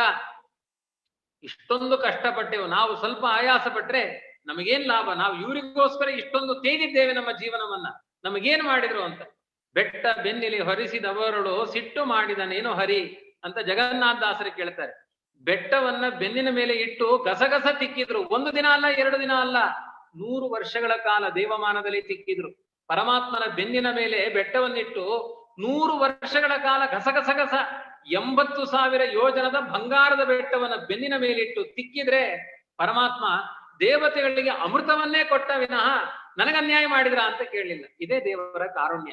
ಏನಾದ್ರೂ ಅವನಿಗೆ ಲಾಭ ಆಯ್ತಾ? ಇಲ್ಲ, ದೇವತೆಗಳಿಗೆ ಲಾಭ ಆಯ್ತು. ಬೆಟ್ಟ ತಿಕ್ಕಿದ ದೇವತೆಗಳಿಗೆ ಅಮೃತ ಲಾಭ ಆಯ್ತು ವಿನಃ ಪರಮಾತ್ಮನಿಗೆ ಯತ್ರತ್ರಿ ಸರ್ಗೋ ಮೃಷ. ಮೃಷ ಅಂದ್ರೆ ಮುಧ ಅಂತ, ವ್ಯರ್ಥ. ಅವನಿಗೇನೋ ಅದರಲ್ಲಿ ಪ್ರಯೋಜನ ಇಲ್ಲ. ಧಾಮ್ನ ಸ್ವೇನ ಸದಾ ನಿರಸ್ತ ಕುಹಕಂ. ಪರಮಾತ್ಮ ತನ್ನ ಶಕ್ತಿ ಸಾಮರ್ಥ್ಯಗಳಿಂದ ಎಲ್ಲ ವಿಧವಾದ ಕುಹಕತನವನ್ನು ಬಿಟ್ಟವನು. ಈ ಕುಹಕತನ ಅನ್ನುವುದು ಪ್ರಪಂಚದಲ್ಲಿ ಎದ್ದು ಕಾಣುತ್ತೆ. ಅದು ಕುಹಕ ಆಡದೆ ಇರುವ ಜೀವರೇ ಇಲ್ಲ. ಏನಾದ್ರೂ ಒಂದು, ಅದು ಇಂಡೈರೆಕ್ಟ್ ಸ್ಪೀಚ್, ಕುಹಕ, ಗೇಲಿ ಮಾಡುವುದು, ಮೋಸ. ಕುಹಕ ಅಂದ್ರೆ ಎಲ್ಲಾ ರೀತಿ ಆ ಮೋಸ ಮಾಡುವಂತಹದ್ದು, ಇನ್ನೊಬ್ಬರಿಗೆ ಅನ್ಯಾಯ ಮಾಡುವುದು, ಸುಳ್ಳು ಹೇಳುವುದು, ಯಾವುದೂ ಇಲ್ಲ. ಪರಮಾತ್ಮ ಅಷ್ಟೂ ಸ್ವಚ್ಛ. ತನ್ನ ಸಾಮರ್ಥ್ಯ ಯಾಕೆ ಕುಹಕ ಮಾಡಬೇಕು? ಮಧ್ವಾಚಾರ್ಯ ಕೇಳ್ತಾರೆ, ಯಾರಿಗೆ ಸತ್ಯವಾದ ವ್ಯಾಪಾರಗಳಿಂದ ಬದುಕ್ಲಿಕ್ಕಾಗಲ್ಲ ಅವ್ರು ಕುಹಕ ಮಾಡ್ತಾರೆ. ಮೋಸ ಮಾಡೋರು ಯಾರು? ಪ್ರಾಮಾಣಿಕವಾಗಿ ಯಾರು ಬದುಕ್ಲಿಕ್ಕಾಗಲ್ಲ ಅವರು ಮೋಸ ಮಾಡಿ ಬದುಕ್ತಾರೆ. ಪ್ರಾಮಾಣಿಕವಾಗಿ ಬದುಕುವಂತಹ ಸಾಮರ್ಥ್ಯ ಪಡೆದವರು ಮೋಸ ಮಾಡ್ಲಿಕ್ಕೆ ಹೋಗೋದಿಲ್ಲ. ಸತ್ಯ ಸೃಷ್ಟವು ಅಸಮರ್ಥಾಹಿ ಮಿಥ್ಯಾ ಸೃಷ್ಟಿಂ ಪ್ರಕುರ್ವತೆ ಅಂತ ಅದೇ ಆಚಾರ್ಯರ ಮಾತು. ಇಂದ್ರಜಾಲ ಸುಳ್ಳು ಸುಳ್ಳಾದ ಬಿಸ್ಕೆಟ್ ಸೃಷ್ಟಿ ಮಾಡ್ತಾನೆ, ನೋಟುಗಳನ್ನ ಸೃಷ್ಟಿ ಮಾಡ್ತಾನೆ, ಕಡ್ಲೆಪುರಿ ಸೃಷ್ಟಿ ಮಾಡ್ತಾನೆ. ಇಂದ್ರಜಾಲ ವಿದ್ಯೆಯನ್ನು ಬಲ್ಲವನು. ಯಾಕೆ ಅಂತಂದ್ರೆ ಅವನ ಹೊಟ್ಟೆ ಹೊರೆಯುವ ವಿದ್ಯೆ ಇದು. ಅವನಿಗೆ ಸತ್ಯವಾನದನ್ನ ಸೃಷ್ಟಿ ಮಾಡ್ಲಿಕ್ಕೆ ಆಗ್ತಾ ಇದ್ರೆ ಅವನ್ ಯಾಕೆ ಪ್ರದರ್ಶನ ಮಾಡ್ಬೇಕಾಗಿತ್ತು? ಮನೇಲಿ ಸೃಷ್ಟಿ ಮಾಡ್ಕೊಂಡು ಊಟ ಮಾಡ್ತಾ ಇದ್ದ. ಸತ್ಯವಾನದ್ದನ್ನ ಮಾಡ್ಲಿಕ್ಕೆ ಆಗಲ್ಲ, ಆದ್ರಿಂದ ಮಿಥ್ಯಾಭೂತವಾದದ್ದನ್ನ ಮಾಡ್ತಾನೆ. ಪರಮಾತ್ಮ ಸತ್ಯವಾನದ್ದನ್ನೇ ಮಾಡುವ ಸಾಮರ್ಥ್ಯ ಇದ್ದಾಗ ಮಿಥ್ಯಾಭೂತವಾದದ್ದನ್ನ ಯಾಕೆ ಮಾಡ್ತಾನೆ? ಮೋಸ ಮಾಡುವ ಅಗತ್ಯ ಏನಿದೆ ಆ ಪರಮಾತ್ಮನಿಗೆ? ಸದಾ ನಿರಸ್ತ ಕುಹಕಂ. ಅಂಥ ದೇವರ ಉಪಾಸನೆ ನಾವು ಮಾಡಬೇಕು. ನಮ್ಮ ಮನಸ್ಸು ನಿರ್ಮಲ ಆಗಬೇಕು. ನಾವು ಕುಹಕತನದಿಂದ ಹೊರಗೆ ಬರಬೇಕು, ಪ್ರಾಮಾಣಿಕವಾಗಿ ಬದುಕಬೇಕು. ಅಂದ್ರೆ ಇಂಥ ಪರಮಾತ್ಮನನ್ನ ಧೀಮಹಿ ಅಂದ್ರೆ ಧ್ಯಾಯೇಮ, ಎಲ್ಲ ಒಟ್ಟಾಗಿ ಸೇರಿ ನಾವೆಲ್ಲ ಸೇರಿ ಅಂತಹ ಪರಮಾತ್ಮನನ್ನ ಧ್ಯಾನ ಮಾಡೋಣ ಅಂತ ಭಾಗವತದ ಸೊಗಸಾದ ಮಂಗಳ ಪದ್ಯ ಇದು. ಸಮಗ್ರ ಶಾಸ್ತ್ರಾರ್ಥಗಳಿಂದ ತುಂಬಿಕೊಂಡಿರುವಂತಹ ಶ್ರೀಮದ್ ಭಾಗವತ. ಅದಕ್ಕೆ ಆಚಾರ್ಯರು ಭಾಗವತ ತಾತ್ಪರ್ಯದಲ್ಲಿ ಹೇಳ್ತಾರೆ, ಗಾಯತ್ರಿ ಭಾಷ್ಯರೂಪೋಸೋ ವೇದಾರ್ಥ ಪರಿಬೃಂಹಿತ ಪುರಾಣಾನಾಂ ಸಾರರೂಪ ಸಾಕ್ಷಾತ್ ಭಗವತೋದಿತ. ಅಷ್ಟಾದಶ ಪುರಾಣಗಳ ಸಾರ ಇದು, ಗಾಯತ್ರಿಯ ವ್ಯಾಖ್ಯಾನ ಇದು, ಸಮಸ್ತ ವೇದಾರ್ಥಗಳ ಬೃಂಹಣ ಇದರಲ್ಲಿ ಇದೆ. ಭಾರತಾರ್ಥ ವಿನಿರ್ಣಯ, ಮಹಾಭಾರತದ ಅನೇಕ ಸಂಶಯಗಳಿಗೆ ಇದು ವ್ಯಾಖ್ಯಾನ ರೂಪದಲ್ಲಿ ಇದೆ. ಹೀಗೆ ಮಹಾ ಅದ್ಭುತವಾಗಿರುವಂತಹ ಪುರಾಣ ರಾಜ ಶ್ರೀಮದ್ ಭಾಗವತ ಅಂತ ಆರಂಭದಲ್ಲಿ ಒಂದು ಮಂಗಳ ಪದ್ಯ ಇದು. ಇಂಥ ಒಂದು ಮಂಗಳದ ಚಿಂತನೆಯ ಜೊತೆಗೆ ಮುಂದೆ ಭಾಗವತದ ಕಥೆಗಳ ಆರಂಭವಾಗುತ್ತೆ. ಕಥೆ ಸ್ವಲ್ಪ ವೇಗವಾಗಿ ಸಾಗುತ್ತೆ, ಅದರ ತಾತ್ಪರ್ಯಾರ್ಥಗಳನ್ನು ಗ್ರಹಿಸಿಕೊಳ್ಳೋಣ. ವಿಶೇಷವಾಗಿ ಮಹಾಭಾರತದ ಮುಕ್ತಾಯ ಎಲ್ಲಿ ಆಗುತ್ತೋ ಅದರ ಮುಂದಿನ ಭಾಗ ಭಾಗವತ ಅಂತ ನಾವು ಚಿಂತನೆ ಮಾಡಬಹುದು. ಮಹಾಭಾರತ ಕುರುಪಾಂಡವರ ಯುದ್ಧದಲ್ಲಿ ಮುಕ್ತಾಯವಾಗುತ್ತೆ. ಯುದ್ಧ ಎಲ್ಲ ಮುಗಿದ ಮೇಲೆ ಏನಾಯ್ತು ಅನ್ನುವುದನ್ನ ಇಲ್ಲಿ ಆರಂಭದಲ್ಲಿ 24 ಭಗವದ್ ರೂಪಗಳ ಉಪಾಖ್ಯಾನ ಇದೆ. ಶ್ರೀಮದ್ ಭಾಗವತವನ್ನು ಉಪದೇಶ ಮಾಡಿ ಅಂತ ನಾರದರು ಬಂದು ವೇದವ್ಯಾಸ ದೇವರ ಬಳಿ ಕೇಳ್ತಾರೆ. ಅಲ್ಲ, ನಾನು ಎಷ್ಟೊಂದು ಗ್ರಂಥಗಳನ್ನ ರಚನೆ ಮಾಡಿದ್ದೇನೆ, ಮತ್ತೆ ಭಾಗವತ ಯಾಕೆ ಕೇಳ್ತಾ ಇದ್ದೀರಿ? ಈಗಾಗಲೇ 18 ಪುರಾಣ ಕೊಟ್ಟಿದ್ದೇನೆ ಸಮಾಜಕ್ಕೆ, ಮಹಾಭಾರತ ನೀಡಿದ್ದೇನೆ, ಆ ವೇದಗಳನ್ನೆಲ್ಲ ವಿಭಾಗ ಮಾಡಿ ಆಗಿದೆ, ಇಷ್ಟೆಲ್ಲ ಸಬ್ಜೆಕ್ಟ್ ಓದೋರಿಲ್ಲ ಅಂತ ಆದಾಗ ಮತ್ತೆ ಭಾಗವತ ಬರೀರಿ ಅಂದ್ರೆ ಓದೋರು ಯಾರು, ಕೇಳೋರು ಯಾರು? ಅದಕ್ಕೆ ನಾರದರು ಹೇಳ್ತಾರೆ, ಅದು ಯಾವುದು ಓದ್ತಾ ಇಲ್ಲ ಆದ್ರಿಂದ ಇನ್ನೊಂದು ಗ್ರಂಥ ಕೊಡಿ ಅಂತ ಕೇಳ್ತಾ ಇದ್ದೇವೆ. ಅದೆಲ್ಲ ಸಿಕ್ಕಾಪಟ್ಟೆ ವಿಸ್ತಾರವಾಗಿ ಇದೆ. ಪದ್ಮ ಪುರಾಣ 54,000 ಶ್ಲೋಕ ಇದೆ, ಯಾರು ಓದ್ತಾರೆ? ಅಲ್ಪ ಶ್ರಮ, ಅಲ್ಪ ಬುದ್ಧಿ, ಅಲ್ಪ ಚಿತ್ತ ಈ ಮನುಷ್ಯರಿಗೆ ಅಷ್ಟೆಲ್ಲ ಚಿಂತನೆ ಮಾಡ್ಲಿಕ್ಕೆ ಆಗೋದಿಲ್ಲ. ಮತ್ತೆ ಅದರಲ್ಲಿ ಭಾಷಾ ತ್ರೈವಿಧ್ಯ ಇದೆ, ಸಮಾಧಿ ಭಾಷಾ, ಗುಖ್ಯ ಭಾಷಾ, ದರ್ಶನ ಭಾಷಾ, ಯಾವ ಭಾಷೆಗಳೇ ಇಲ್ಲ ಇವರಿಗೆ, ಮನುಷ್ಯರಿಗೆ ಅರ್ಥ ಆಗೋದಿಲ್ಲ ಈ ಭಾಷೆಗಳೆಲ್ಲ. ಹಾಗಾಗಿ ಸಮಾಧಿನ ಅನುಸ್ಮರ, ಸಮಾಧಿ ಭಾಷೆ ಅಂದ್ರೆ ನೇರವಾಗಿ ಭಗವತ್ ಚಿಂತನೆ ಬರಬೇಕು. ಇಂಡೈರೆಕ್ಟ್ ಆಗಿ ದೇವರ ಕಥೆ ಹೇಳೋದು, ಅದು ಅರ್ಥ ಆಗದೆ ಇರುವ ಗುಹ್ಯ ಭಾಷೆಯಲ್ಲಿ ಹೇಳೋದು, ಹಾಗೆ ಯಾವುದು ಮಾಡಬೇಡಿ. ಕೇಳಿದ ತಕ್ಷಣ ಭಕ್ತಿ ಹುಟ್ಟಬೇಕು. ಅಂಥ ಒಂದು ಶ್ರೇಷ್ಠವಾದ ಗ್ರಂಥವನ್ನ ರಚನೆ ಮಾಡಿ ಅಂತ ನಾರದರು ಬಂದು ಪ್ರಾರ್ಥನೆ ಮಾಡ್ತಾರೆ. ತಮ್ಮ ಆತ್ಮವೃತ್ತಾಂತವನ್ನು, ನಾನು ಒಬ್ಬ ಹಿಂದಿನ ಜನ್ಮದಲ್ಲಿ ದಾಸಿ ಪುತ್ರನಾಗಿದ್ದೆ, ಒಬ್ಬ ಸನ್ಯಾಸಿಗಳು ಚಾತುರ್ಮಾಸ್ಯ ಕಾಲದಲ್ಲಿ ಭಾಗವತಾದಿ ಗ್ರಂಥಗಳನ್ನ ಪ್ರವಚನ ಮಾಡ್ತಾ ಇದ್ರೆ ನನ್ನ ತಾಯಿಯು ಅಲ್ಲೇ ಸೇವೆ ಮಾಡ್ತಾ ಇದ್ಲು, ನಾನು ಕಸ ಗುಡಿಸಿಕೊಂಡು ಅವ್ರ ಉಚ್ಚಿಷ್ಟಗಳನ್ನ ತಿನ್ಕೊಂಡು ನಮ್ ಕೈಲಾದ ಸೇವೆಯನ್ನು ಮಾಡ್ಕೊಂಡಿದ್ದು ಪ್ರತಿದಿನ ಭಾಗವತ ಕೇಳ್ತಾ ಇದ್ದೆ. ಆ ಪುಣ್ಯದಿಂದ ಸನ್ಯಾಸಿಗಳ ಚಾತುರ್ಮಾಸ್ಯ ಮುಗೀತು ಅಂತ ಹೊರಟೋದ್ರು. ನಾನೊಬ್ಬ ದಾಸಿ ಪುತ್ರ, ಶೂದ್ರ ಮಗ, ನಾನು ಆ ಭಗವತ್ ಚಿಂತನೆಯಲ್ಲಿ ನನಗೆ ಆಸಕ್ತಿ ಹುಟ್ಟಿತು. ಜಾತಿ ಅನ್ನೋದು ಮಾಧ್ಯಮ ಅಲ್ಲ, ಭಕ್ತಿಯೇ ಮುಖ್ಯವಾದದ್ದು ಅಂತ ಆಚಾರ್ಯರ ಸಿದ್ಧಾಂತ. ಹಾಗಾಗಿ ಭಕ್ತಿ ಹುಟ್ಟಿತು. ಆ ದೇವರ ಅನ್ವೇಷಣೆಯಲ್ಲಿ ನನ್ನನ್ನು ತೊಡಗಿಸಿಕೊಂಡೆ. ಅಹಂತು ಪಂಚಹಾಯನ ಅಂತ ಹೇಳಿಕೊಂಡಿದ್ದಾರೆ ನಾರದರು. 5 ವರ್ಷದ ಬಾಲಕ ನಾನು. ಎಂಥ ಒಂದು ಪ್ರಜ್ಞೆಗಳಿತ್ತು ನೋಡಿ. ಅಂದ್ರೆ ಶೂದ್ರ ಜಾತಿಯ 5 ವರ್ಷದ ಬಾಲಕನಿಗೆ ಧರ್ಮ, ಅದು ದಾಸಿಪುತ್ರ. ದಾಸಿಪುತ್ರ ಅನ್ನೋ ಶಬ್ದಕ್ಕೆ ನಿಮಗೆ ಅರ್ಥ ಆಗಿರುತ್ತೆ, ಅಪ್ಪ ಗೊತ್ತಿಲ್ಲ ಅಂತ ಅರ್ಥ. ಅಂಥ ಮಗನಿಗೂ ಕೂಡ ಭಗವತ್ ಚಿಂತನೆ ಮಾಡಬೇಕು ಅನ್ನುವ ಪ್ರಜ್ಞೆ ಆ ಕಾಲದಲ್ಲಿ ಇತ್ತು. ಅಂದ್ರೆ ಈ ಕಾಲದ ಘಟ್ಟದಲ್ಲಿ ಎಷ್ಟು ವ್ಯತ್ಯಾಸ. ಒಳ್ಳೆ ಕುಲ ಇರುತ್ತೆ, ಜಾತಿ ಇರುತ್ತೆ, ಆದ್ರೂ ನೀವು ಏನು ಓದಿದ್ದೀರಿ ಅಂದ್ರೆ ಇಲ್ಲ, ನಮ್ಮ ಕಾಲ ಕಳೆಯೋದು ಎಲ್ಲೋ ಬೇಡದನೆ ಇರುವ ಮಾರ್ಕೆಟ್ ಅಲ್ಲಿ ನಮ್ ಬುದ್ಧಿ ಹೋಗುತ್ತೆ. ಇಂಥ ಒಂದು ಪ್ರಾಮಾಣಿಕತನದಿಂದ ಆ ದಾಸಿಪುತ್ರನಾದ ನಾರದ ಎಲ್ಲ ಕಡೆ ಭಗವಂತನ ಅನ್ವೇಷಣೆಯಲ್ಲಿದ್ದ. ಕೊನೆಗೆ ಭಗವಂತನ ಒಂದು ಬೆಳಕಿನ ದರ್ಶನವಾಗುತ್ತೆ. ಈ ಜನ್ಮದಲ್ಲಿ ನಿನಗೆ ಇಷ್ಟೇ ಅಧಿಕಾರ, ಮತ್ತೆ ಜನ್ಮಾಂತರದಲ್ಲಿ ನೀನು ಒಳ್ಳೆಯ ಜ್ಞಾನವನ್ನ ಪಡಿತಿ ಅಂತ ಹೇಳಿದ್ರು. ಆ ಜ್ಞಾನಿಗಳಿಂದ ಭಾಗವತ ಕೇಳಿದ ಪುಣ್ಯದಿಂದ ದಾಸಿಪುತ್ರನ ಜನ್ಮ ಪರಿಹಾರವನ್ನ ಮಾಡಿಕೊಂಡು ಇವತ್ತು ನಾರದರ ಉತ್ಸಂಗದಿಂದ ಹುಟ್ಟಿದ, ಬ್ರಹ್ಮದೇವರ ಉತ್ಸಂಗದಿಂದ ಹುಟ್ಟಿದ ಬ್ರಹ್ಮದೇವರ ಪುತ್ರ ನಾನು ನಾರದ ಜಗತ್ತಿಗೆ ಜ್ಞಾನವನ್ನು ಕೊಡುವಂತಹ ಅರ್ಹತೆಯನ್ನ ಸಂಪಾದನೆ ಮಾಡಿಕೊಂಡೆ. ದೇವರ ಕಥೆಯನ್ನು ಕೇಳ್ತಾ ಅರ್ಹತೆಗಳು ಸಂಪಾದನೆ ಆಗುತ್ತೆ. ಏನೆಲ್ಲ ಆತ್ಮನ ಎತ್ತರ ಸ್ಥಾನಗಳಿದ್ದಾವೆ ಅದು ದೇವರ ಕಥಾಶ್ರವಣದಿಂದ ಹೊರತು ಬಾಕಿವಾದ ಜಗತ್ತಿನಿಂದ ಅಲ್ಲ ಅನ್ನೋದನ್ನ ಅರ್ಥ ಮಾಡಿಕೊಂಡಿದ್ದೇನೆ. ಹಾಗಾಗಿ ನಾನು ಒಬ್ಬನೇ ಏಕಸ್ವಾದುನ ಭುಂಜೀತ ಅಂತ. ಒಳ್ಳೆ ಸ್ವೀಟ್ ಇದ್ರೆ ಒಬ್ಬರೇ ತಿನ್ನಬಾರದು, ಇನ್ನೊಬ್ಬರಿಗೆ ಕೊಟ್ಟು ಅವರ ಆಹಾ ಎಷ್ಟು ಚೆನ್ನಾಗಿದೆ ಎಂದಾಗ ಸ್ವೀಟ್ ತಿನ್ನೋಕ್ಕಿಂತ ಜಾಸ್ತಿ ಆನಂದ ಇನ್ನೊಬ್ಬರಿಗೆ ಕೊಟ್ಟು ತಿಂದಾಗ ಅಂತ ಇದೆ. ಹಾಗಾಗಿ ಇಷ್ಟು ಒಳ್ಳೆಯ ಭಾಗವತವನ್ನ ಯಾವುದೋ ಒಂದು ಸುಮ್ಮನೆ ಮೊಬೈಲ್ ಮುಂದೆ ಕೂತು ಪ್ರವಚನ ಮಾಡೋ ಬದಲು 4 ಜನದ ಸೇರಿಸಿಕೊಂಡು ಮಾಡಿದಾಗ ಎಷ್ಟು ಅದ್ಭುತವಾಗಿರುತ್ತೋ ಹಾಗೆ ಈ ಭಾಗವತವನ್ನ ನಾನು ಒಬ್ಬನೇ ಸ್ವೀಕಾರ ಮಾಡಬಾರದು ಅನ್ನೋ ಅಭಿಪ್ರಾಯದಲ್ಲಿ ನಿಮ್ಮ ಮೂಲಕ ಸಮಾಜಕ್ಕೆ ಕೊಡಬೇಕು ಅನ್ನೋ ಭಾವನೆಯಿಂದ ಪ್ರಾರ್ಥನೆ ಮಾಡ್ತಾ ಇದ್ದೇನೆ. ವೇದವ್ಯಾಸರೇ, ಭಾಗವತವನ್ನ ನಮ್ಮ ಪಾಲಿಗೆ ನೀಡಿ. ಯಾರು ಭಾಗವತವನ್ನ ನಂಬಿ ಬದುಕ್ತಾರೆ ಅವರಿಗೆ ಜೀವನದಲ್ಲಿ ಯಾವ ಹಾನಿಗಳಿಲ್ಲ. ಈಗ ಒಂದು ಭಾಗವತವನ್ನ ಕೇಳಬೇಕು, ದೇವರ ಕಥೆ ಕೇಳಬೇಕು, ಕೇಳ್ತಾ ಇದ್ದಾರೆ, ಆ ದೇವರನ್ನ ಧ್ಯಾನ ಮಾಡ್ಲಿಕ್ಕೆ ಹೋಗ್ತಾ ಇದ್ದಾರೆ, ಆದ್ರೆ ಅವ್ರಿಗೆ ಏನೋ ಅರ್ಥ ಆಗ್ತಾ ಇಲ್ಲ, ಪ್ರಯತ್ನ ಮಾಡ್ತಾ ಇದ್ದಾರೆ, ಅದು ಟಫ್ ಆಗ್ತಾ ಇದೆ ಸಬ್ಜೆಕ್ಟು. ಅಂದ್ರೆ ಭಜನ್ ಅಪಕ್ಕೋತ ಪತೇ ಒಂದು ವೇಳೆ ಅವನಿಗೆ ಅದರ ಪೂರ್ಣತೆಯನ್ನ ಪಡಿಲಿಕ್ಕೆ ಆಗ್ಲಿಲ್ಲ, ಪ್ರಯತ್ನಶೀಲನಾಗಿದ್ದಾನೆ ಅಂದ್ರೆ ಅಷ್ಟು ಪ್ರಯತ್ನಕ್ಕೆ ತುಂಬಾ ಫಲ ಇದೆ. ಜನ್ಮಾಂತರದಲ್ಲಿ ಅತಿಶಯವಾದ ಜ್ಞಾನವನ್ನ ಸಂಪಾದನೆ ಮಾಡಿಕೊಳ್ತಾನೆ. ಅಂದ್ರೆ ಜಗತ್ತಿನಲ್ಲಿ ಯಾವ ಇನ್ವೆಸ್ಟ್ಮೆಂಟು ಕೂಡ ಅದು ಪೂರ್ಣತೆಯನ್ನು ಮುಟ್ಲಿಲ್ಲ ಅಂದ್ರೆ ಅದು ಡೆಡ್ ಆಗುತ್ತೆ. ಆದರೆ ಭಗವತ್ ಚಿಂತನೆಯಲ್ಲಿ ನೀವು ಎಷ್ಟೇ ಇನ್ವೆಸ್ಟ್ಮೆಂಟ್ ಮಾಡಿ ಅದು ಸ್ವಲ್ಪ ಭಾಗ ಆದ್ರೂ ಅದಕ್ಕೆ ಪ್ರಯತ್ನ ಮಾಡಿದ್ರು ಸಾಕು. ಆಚಾರ್ಯ ಹೇಳ್ತಾರೆ, ಆರಂಭ ಮಾತ್ರ ಇಚ್ಛಾವ ವಿಷ್ಣು ಧರ್ಮೇನ ನಿಷ್ಫಲ. ಭಗವದ್ ಧರ್ಮದಲ್ಲಿ ಪ್ರಯತ್ನ ಮಾಡಿದ್ರು ಸಾಕು, ಅದು ವ್ಯರ್ಥ ಆಗೋದಿಲ್ಲ ಅಂತ ಇದೆ.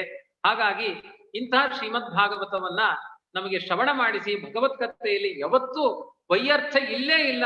ಸ್ವಲ್ಪ ಮಾಡಿದ್ರು ಅದಕ್ಕೆ ಅತಿಶಯವಾದ ಫಲ ಇದೆ ನಮಗೆ ಹೇಳಬೇಕು ಅಂತ ಕೇಳಿದಾಗ ವೇದವ್ಯಾಸ ದೇವರು ಶ್ರೀಮದ್ ಭಾಗವತವನ್ನ ಉಪದೇಶ ಮಾಡಿದ್ರು. ಉಪದೇಶ ಎಲ್ಲಿಂದ ಆರಂಭ ಆಗುತ್ತೆ ಅದನ್ನೇ ಹೇಳಿದೆ ನಾನು. ಮಹಾಭಾರತದಲ್ಲಿ ಪಾಂಡವರ ಗೆಲುವಾಗಿದೆ, ಅಂದ್ರೆ ದುರ್ಯೋಧನನ ಪತನ ಆಗಿದೆ. ದುರ್ಯೋಧನ ಮರಣೋನ್ಮುಖನಾಗಬೇಕಾದ್ರೆ ಅಶ್ವತ್ಥಾಮಾಚಾರ್ಯರನ್ನ ಕರೆದು ಹೇಳ್ತಾನೆ, ಪಾಂಡವರ ಸಂತಾನ ನಾಶ ಆಗಬೇಕು, ಕೌರವರ ಸಂತತಿ, ನನ್ನ ಪತ್ನಿಯಾದ ಭಾನುಮತಿಯಲ್ಲಿ ನೀವು ನಿಯೋಗ ಪದ್ಧತಿಯಿಂದ ಸಂತಾನವನ್ನ ನೀಡಬೇಕು.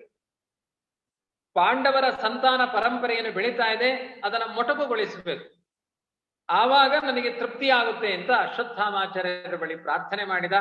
ಅಶ್ವತ್ಥಾಮಾಚಾರ್ಯರು ಮೋಹಿತರಾಗಿ ದುರ್ಯೋಧನದ ಪಕ್ಷಕ್ಕೆ ಸೇರಿ ಏನೆಲ್ಲ ಅವ್ಯವಸ್ಥೆ ನೋಡಿ, ಅವರು ಆಯ್ತು ಅಂತ ಒಪ್ಪಿಗೆಯನ್ನ ನೀಡ್ತಾರೆ. ಆಯ್ತು ಅಂತ ಹೇಳಿದ್ದು ಮಾತ್ರ, ಭಾನುಮತಿಯಲ್ಲಿ ನಿಯೋಗ ಪದ್ಧತಿಯಿಂದ ಸಂತಾನವನ್ನೇನು ನೀಡಲಿಲ್ಲ, ಮಾತಿನಿಂದಲೂ ಬ್ರಹ್ಮಚರ್ಯ ನಾಶ ಆಗುತ್ತಂತೆ. ನನ್ನ ಪತ್ನಿಯಲ್ಲಿ ಸಂತಾನ ನೀಡು ಅಂತ ಹೇಳಿದ್ದಕ್ಕೆ ಆಯ್ತು ಅಂತ ಹೇಳಿದ್ರಲ್ಲ, ಬ್ರಹ್ಮಚರ್ಯ ನಾಶ ಆಯ್ತು. ಎಂತಹ ಬ್ರಹ್ಮಚರ್ಯ ಅವರದ್ದು! ಆ ಬ್ರಹ್ಮಚರ್ಯವನ್ನ ನಾಶ ಮಾಡಿಕೊಂಡ್ರು. ಅದರ ಜೊತೆಗೆ ಈ ಅರ್ಜುನನ ಪತ್ನಿ ಸುಭದ್ರೆ, ಸುಭದ್ರೆಯ ಮಗ ಅಭಿಮನ್ಯು, ಅಭಿಮನ್ಯುವಿನ ಪತ್ನಿ ಉತ್ತರ, ಉತ್ತರ ಅಂದ್ರೆ ವಿರಾಟನ ಮಗಳವಳು. ಆ ವಿರಾಟನ ಮಗಳಾದ ಉತ್ತರಾದೇವಿಯಲ್ಲಿ ಆ ಅಭಿಮನ್ಯುವಿನ ಸಂತಾನ ಬೆಳೀತಾ ಇದೆ. ಅಭಿಮನ್ಯು ಮರಣೋನ್ಮುಖನಾಗಿದ್ದಾನೆ, ಯುದ್ಧರಂಗದಲ್ಲಿ ಅವನು ಸತ್ತೋಗಿದ್ದಾನೆ. ಆದ್ರೆ ಅಭಿಮನ್ಯುವಿನ ಪತ್ನಿಯಾದ ಉತ್ತರೆಯ ಗರ್ಭದಲ್ಲಿ ಮಗು ಬೆಳೀತಾ ಇದೆ.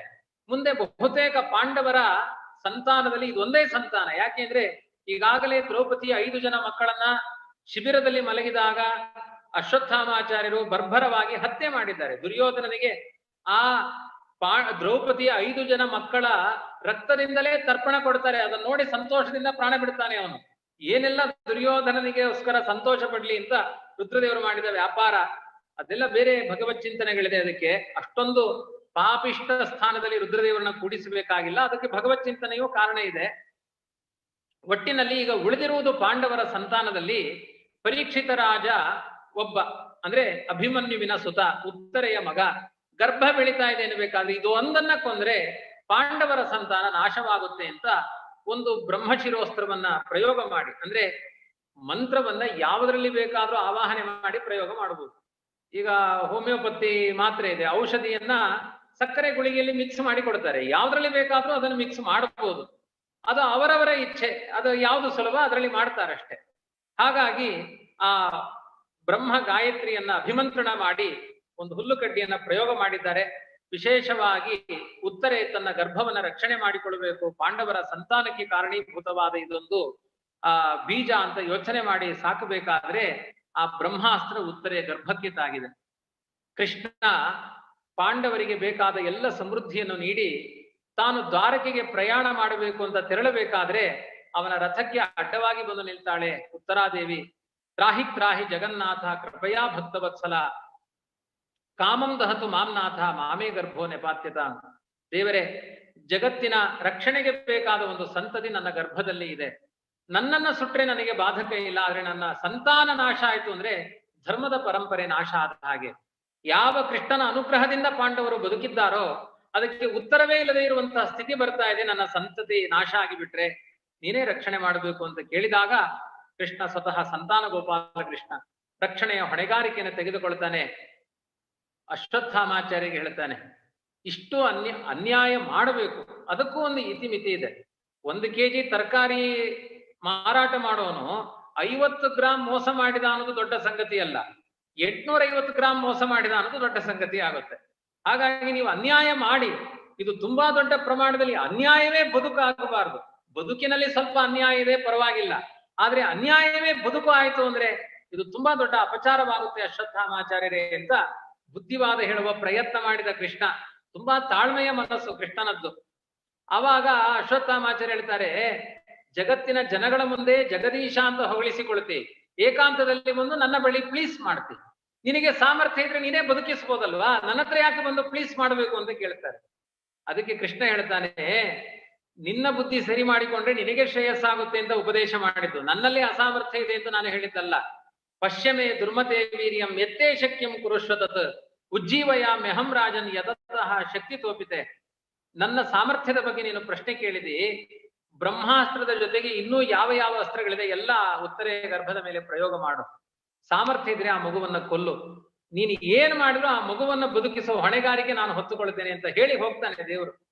ತಾನು ಒಂದು ರೂಪದಿಂದ ಗದಾಪಾಣಿಯಾಗಿ ಉತ್ತರೆಯ ಗರ್ಭದ ಒಳಗಡೆ ಸಂರಕ್ಷಕನಾಗಿ ನಿಲ್ತಾನೆ. ಆಚೆ ಮಗು ಹುಟ್ಟುತ್ತೆ. ಮಗು ಬ್ರಹ್ಮಾಸ್ತ್ರ ತಾಗಿ ಸಾಯುತ್ತೆ. ಯಾಕೆಂದ್ರೆ ಬ್ರಹ್ಮದೇವರಿಗೂ ಒಂದು ಬೆಲೆ ಇದೆ. ಸಾಯಿಸಿ ಮತ್ತೆ ಕೃಷ್ಣ ಬರ್ತಾನೆ. ಎಲ್ಲಾರು ಅಳ್ತಾ ಇದ್ದಾರೆ. ಕುಂತಿ ಅಳ್ತಾ ಇದ್ದಾಳೆ. ವಿಪದ ಸಂತೋನ ಶಾಶ್ವತ, ದೇವರೇ ನನಗೆ ತುಂಬಾ ಆಪತ್ತುಗಳು ಬಂದಿದೆ, ಬರ್ಲಿ ಆಪತ್ತು, ನಿನ್ನ ಸ್ಮರಣೆಗೆ ಹೇತುವಾಗುವ ಆಪತ್ತುಗಳು ಬಂದಿದೆ. ಆದ್ರೆ ನೀನು ಎಷ್ಟೆಲ್ಲ ಉಪಕಾರ ಮಾಡಿ ಕೊನೇ ಕಾಲಕ್ಕೆ ಎಲ್ಲ ಉಪಕಾರ ಮಾಡಿಬಿಟ್ಟು ಕೊನೆ ಝಾಡಿಸಿ ಒದ್ರೆ ಹೆಂಗಾಗುತ್ತೆ ಹಾಗಾಗಿದೆ ನಮ್ಮ ಬದುಕು.